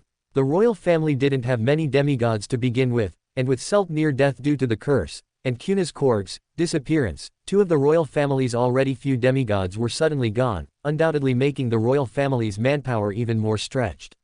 And for George I to hold the ceremony, he had to ensure the safety of the 9 mausoleums during the ritual. The royal family certainly couldn't afford the luxury of having an angel guard each mausoleum, even with the support of the other 2 major forces behind them. But even without angels, they had to ensure that each mausoleum was guarded by at least 1, or even multiple, demigods. Originally, the manpower was just barely enough, but the incidents with Sultan Chunnas created a flaw in the original perfect plan. To fill this flaw, the royal family had to cultivate 2 or even more demigods in a short period to replace them. Only then could they ensure the plan would proceed smoothly. And to cultivate demigods, they were more inclined to select from the royal family's bloodline. But the problem was, in the royal family's long-term planning, members of the royal family's bloodline with the talent to become demigods had already been promoted to sequence 4, Selt was one of them. The remaining people either lacked sufficient talent and still couldn't resist the loss of control brought by the potion even with the acting method's blessing, or they were too young and still a long way from sequence 5.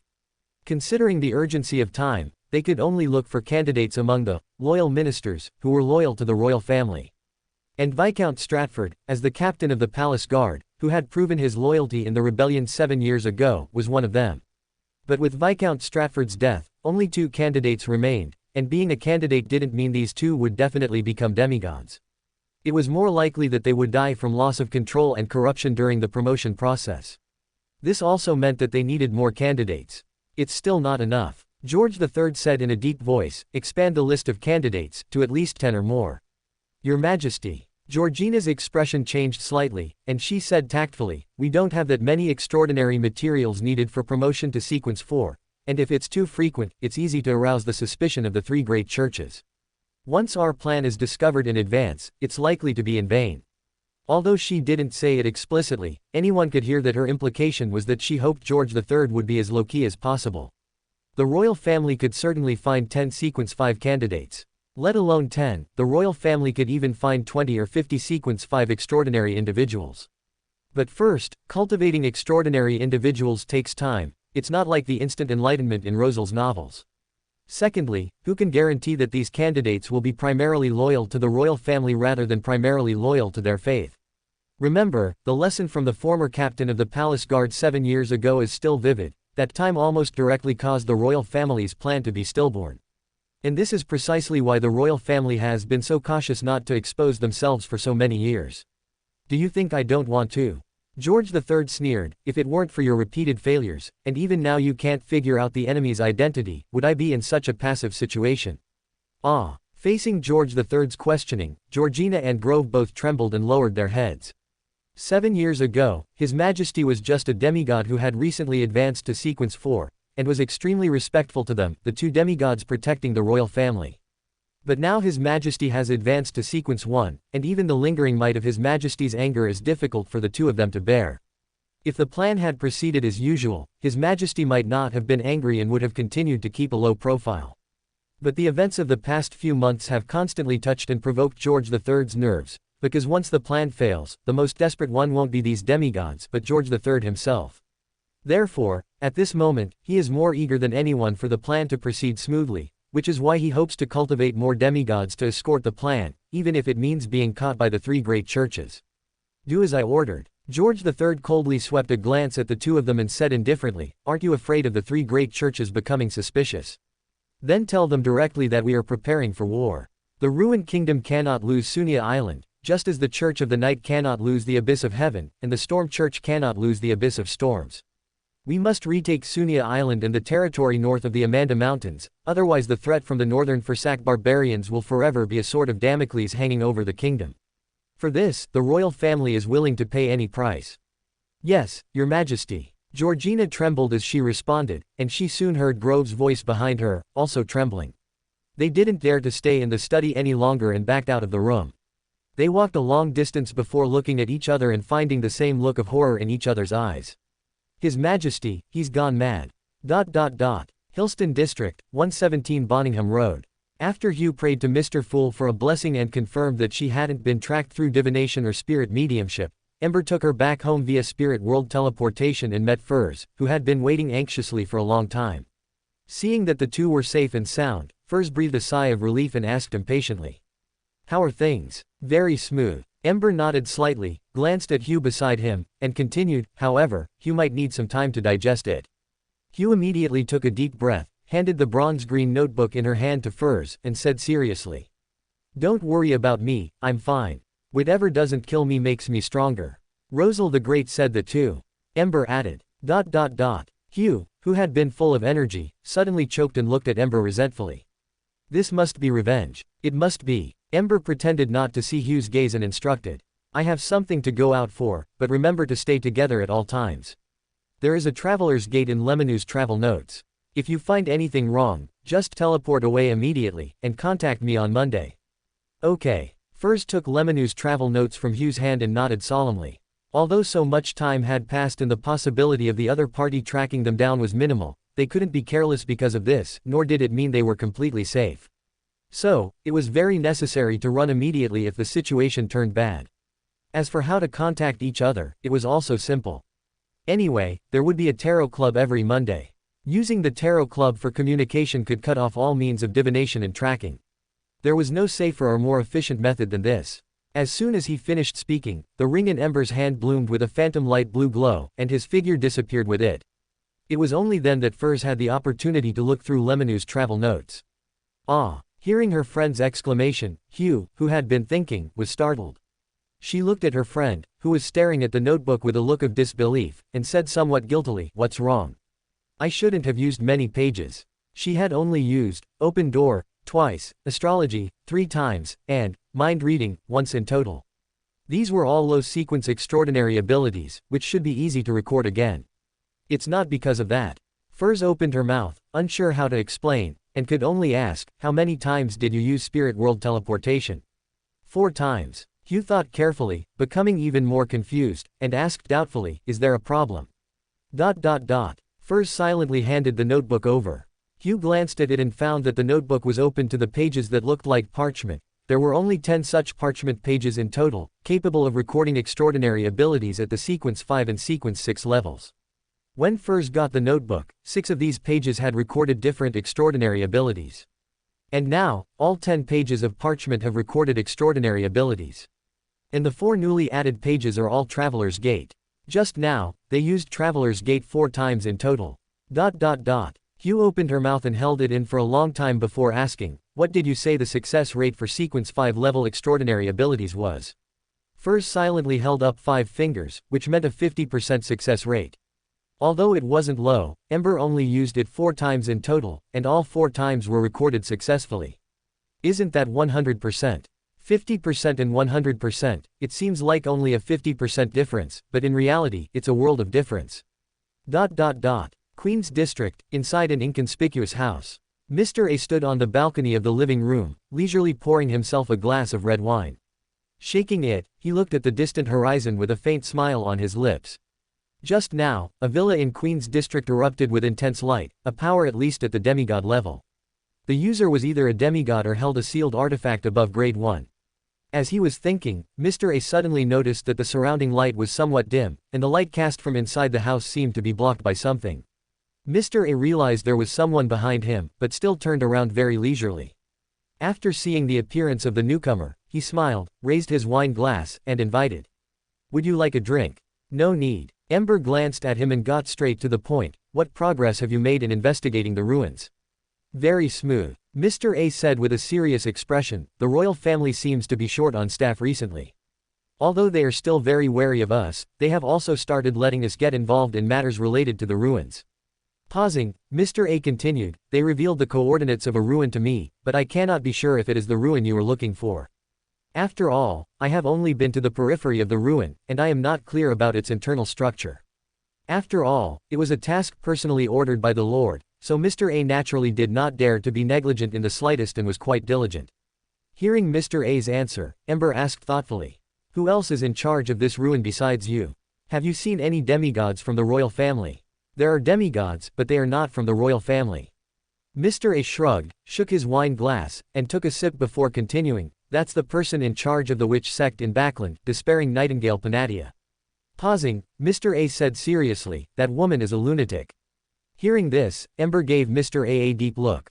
How strange for a lunatic to say another person is a lunatic. Mr. A completely ignored Ember's gaze and just continued. In addition, Mr. X will be coming to Backland recently. Of course, I suspect he may have already secretly arrived in Backland. Mr. X. Yes. Mr. A nodded, shaking his wine glass leisurely, and said, the Aurora Order has 5 saints and 22 envoys. I belong to the Dark Saint and have been responsible for spreading the Lord's glory in Backland. And Mr. X belongs to the Saint of Mysteries. They were once apprentices of the Abraham family, but they wisely chose to embrace the Lord.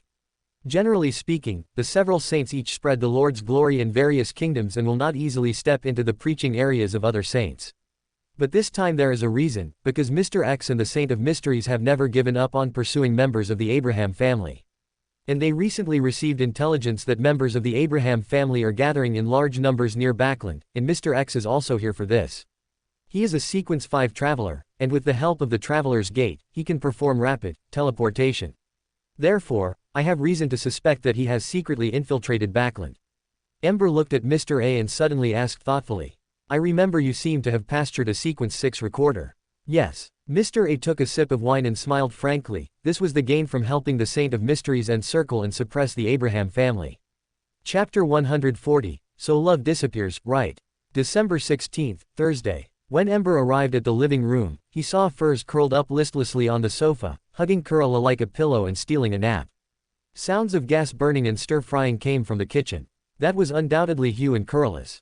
Seemingly hearing the movement in the living room, Hugh's energetic voice came from the kitchen. Wait a moment, breakfast will be ready soon. Swish swish. Before long, Kurlis came to the dining room holding several plates simultaneously with her numerous tentacles.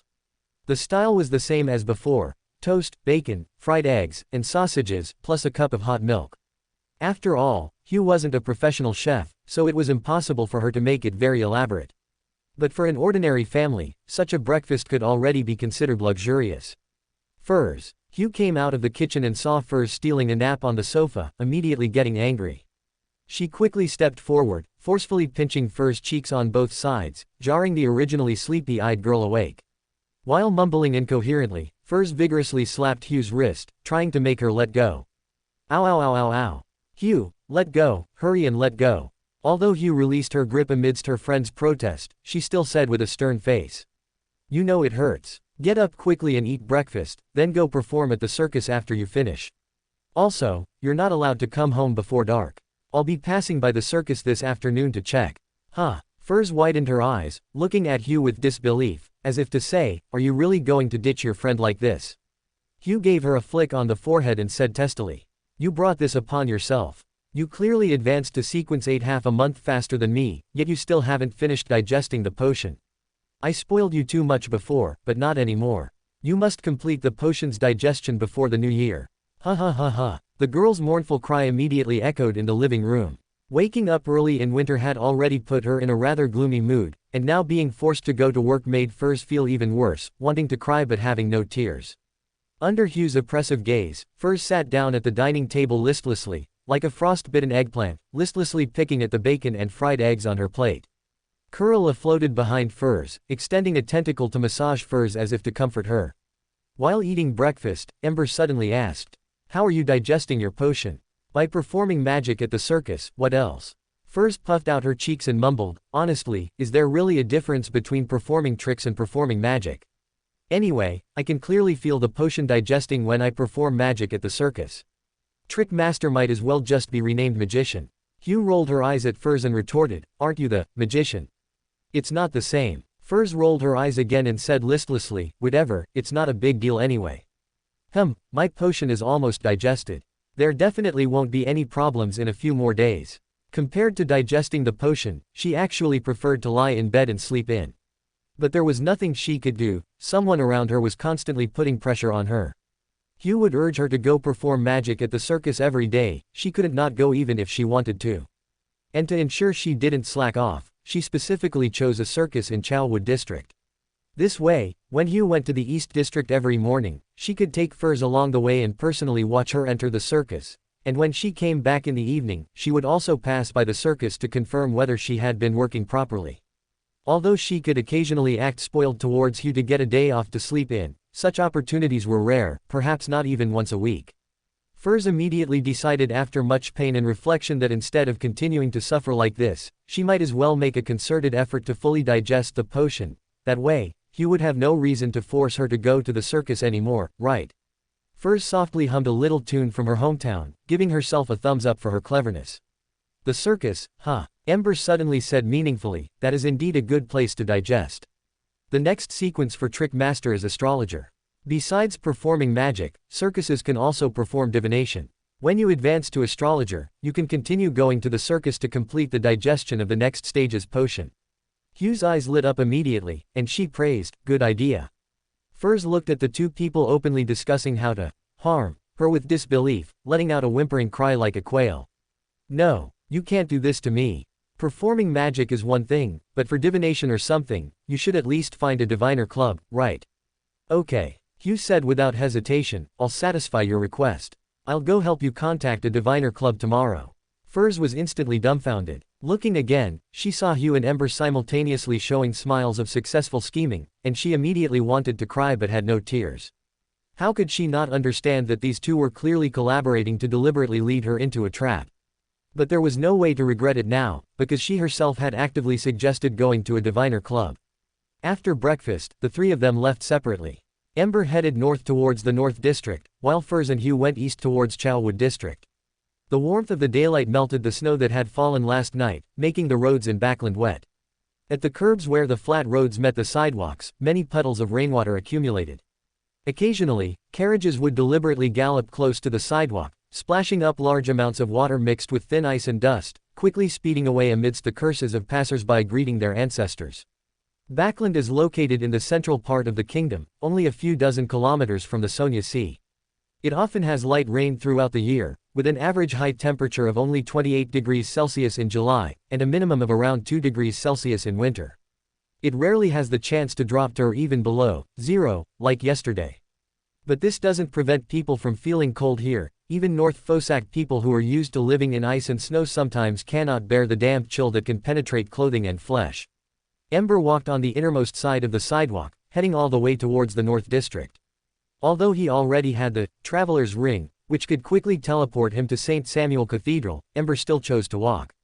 After all, if he used teleportation to go everywhere, it would make his life lose a lot of fun, which didn't fit the definition of a person.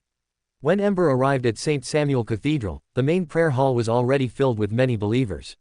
Ember, as usual, expertly passed through the main prayer hall to the back of the church and found Archbishop Anthony. Good morning, benefactor. Archbishop Anthony slightly nodded in greeting to Ember. He smiled and said, have you found the answer you were looking for? Facing Archbishop Anthony's question, Ember was not surprised at all, but merely said frankly, I don't know. This answer made Archbishop Anthony slightly taken aback, seemingly falling into thought, as he momentarily didn't know how to respond. Archbishop Anthony. Ember didn't wait for Archbishop Anthony to respond and suddenly asked, is the witch potion ready? Yes. Archbishop Anthony nodded gently and said slowly, one witch potion, and one recorder potion that benefactor requires. The Church of the Night has the main ingredients needed for both and can prepare them at any time. But before that, I must remind you. Archbishop Anthony paused, then added, in ancient times, only sequence 6 was the true starting point of the middle sequences. This is not just a symbol of strength, but also the beginning of madness and danger. Benefactor, you should know that the process of consuming potions will inevitably accumulate madness and loss of control. In the low sequences, as long as one strictly follows the acting method to complete the potion's digestion, there is almost no risk of losing control. But this does not mean that the accumulation of madness and loss of control doesn't exist. From the moment an extraordinary consumes a potion, the residual mental influence within the potion increases day by day. In the low sequences, these accumulated influences are still very small and rarely manifest specifically. But when advancing to the true middle sequences, which is sequence 6, these risks of losing control will initially emerge. Therefore, even when advancing after completely digesting the potion, there is still a significant risk of losing control. This is also why from sequence 5 onwards, every advancement must be aided by a ritual. Because these rituals can help the extraordinary minimize the risk of losing control as much as possible. So I want to confirm something. Have you experienced any abnormalities during the process of consuming and digesting the potions? For example, a drastic change in personality due to the residual mental influence of the potion, or perhaps hearing whispers. Archbishop Anthony's expression was extremely serious. It was clear that in his eyes, even with the acting method, advancing to sequence 6 was not safe. Facing Archbishop Anthony's serious inquiry, Ember shrugged and said, "I don't think so. Otherwise, I would know." "Is that so?" Archbishop Anthony sighed and said softly, "Benefactor, please wait a moment, I will prepare the potion for you now." Archbishop Anthony pulled open a drawer and took out a square box from inside. He opened the lid, revealing the contents, a wrinkled and protruding translucent object that looked like a brain. However, it was only 1/5 the size of a normal human brain, and its color was not pinkish but rather gray-white. That was one of the main materials needed to prepare the recorder potion, a complete assman's brain. Archbishop Anthony quickly and skillfully prepared the recorder potion, a bottle with a gray-white color that looked like sewage scooped from a street puddle. Neither Archbishop Anthony nor Ember hesitated. As soon as Archbishop Anthony finished preparing it, he handed it to Ember, who immediately drank it down. The cool, smooth swage quickly filled his mouth, then slid down his esophagus and into his stomach. Then, the feeling came. Ember felt his brain rapidly expanding, with gray wrinkles and protrusions increasing crazily, while his body gradually became ethereal, breaking down into individual cells. These cells glowed, seemingly forming a door around his brain. This was an experience he had never had before. Previous potions never caused this feeling of his body being torn apart and reassembled. But even so, Ember clearly realized that all of this was an illusion, because he didn't have a brain at all, he was just a mass of gray. As if realizing this change had no effect, Ember vaguely heard strange whispers again, but they were very ethereal, very blurry, and it was impossible to distinguish specific words. The sound came from far away and grew closer, seeming to become clearer and clearer, as if trying its best to make Ember understand its meaning. This sound was like a thread, extending from the depths of the unknown darkness, carrying a strong desire to drill into Ember's brain. Ember frowned slightly. Did it want to enter someone else's house without even knocking? In the blink of an eye, a faint flame rose from within his spiritual world. The thread was like a moth flying into a flame, disappearing into the fire without causing any effect. Almost simultaneously, a large amount of pure knowledge echoed in Ember's mind, letting him understand how to use the recorder ability. The mutated brain reproduces the extraordinary ability used by the target, and then drives the activated partial cells to form corresponding symbols, patterns, and markers to complete the storage. This is, I came, I saw, I recorded, using spirit as the pen and spirit body as the paper. This is almost identical to the ability of Furz's, Lemonou's travel notes, which is not surprising. After all, that notebook was originally made from the recorder's extraordinary characteristics. But for some reason, Ember frowned slightly. Although extraordinary individuals would have the corresponding abilities of their sequence appear in their minds upon promotion, similar to the memory inheritance contained in the bloodlines of transcendent creatures, that wisp of thread attempting to drill into his mind was clearly not part of the memory inheritance. According to Archbishop Anthony, this should also be the so-called mental residue and the source of losing control and danger, but Ember didn't think the so-called mental residue could affect him. It didn't feel like the spirituality left over from a transcendent creature, it felt more like someone was actively drilling into his body. To use a more appropriate analogy, Ember felt like someone was trying to seize control. Seeing Ember open his eyes, Archbishop Anthony said with a smile, "It seems you're adapting very quickly. Sorry, I was thinking about something." It took Ember a while to come back to his senses, and he responded apologetically.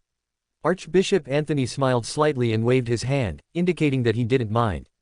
Soon, he took out another box from the drawer, containing 2 portions of extraordinary materials, black abyss demon fish blood and agate peacock eggs. In addition, there were some auxiliary materials.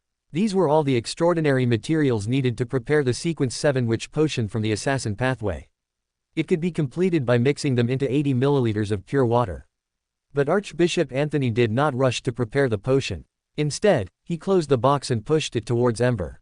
"Benefactor," Archbishop Anthony said with a smile, "I think you can try preparing this potion yourself." Ember glanced at Archbishop Anthony and nodded slightly. "Okay." Ember grabbed the wooden box in his hand.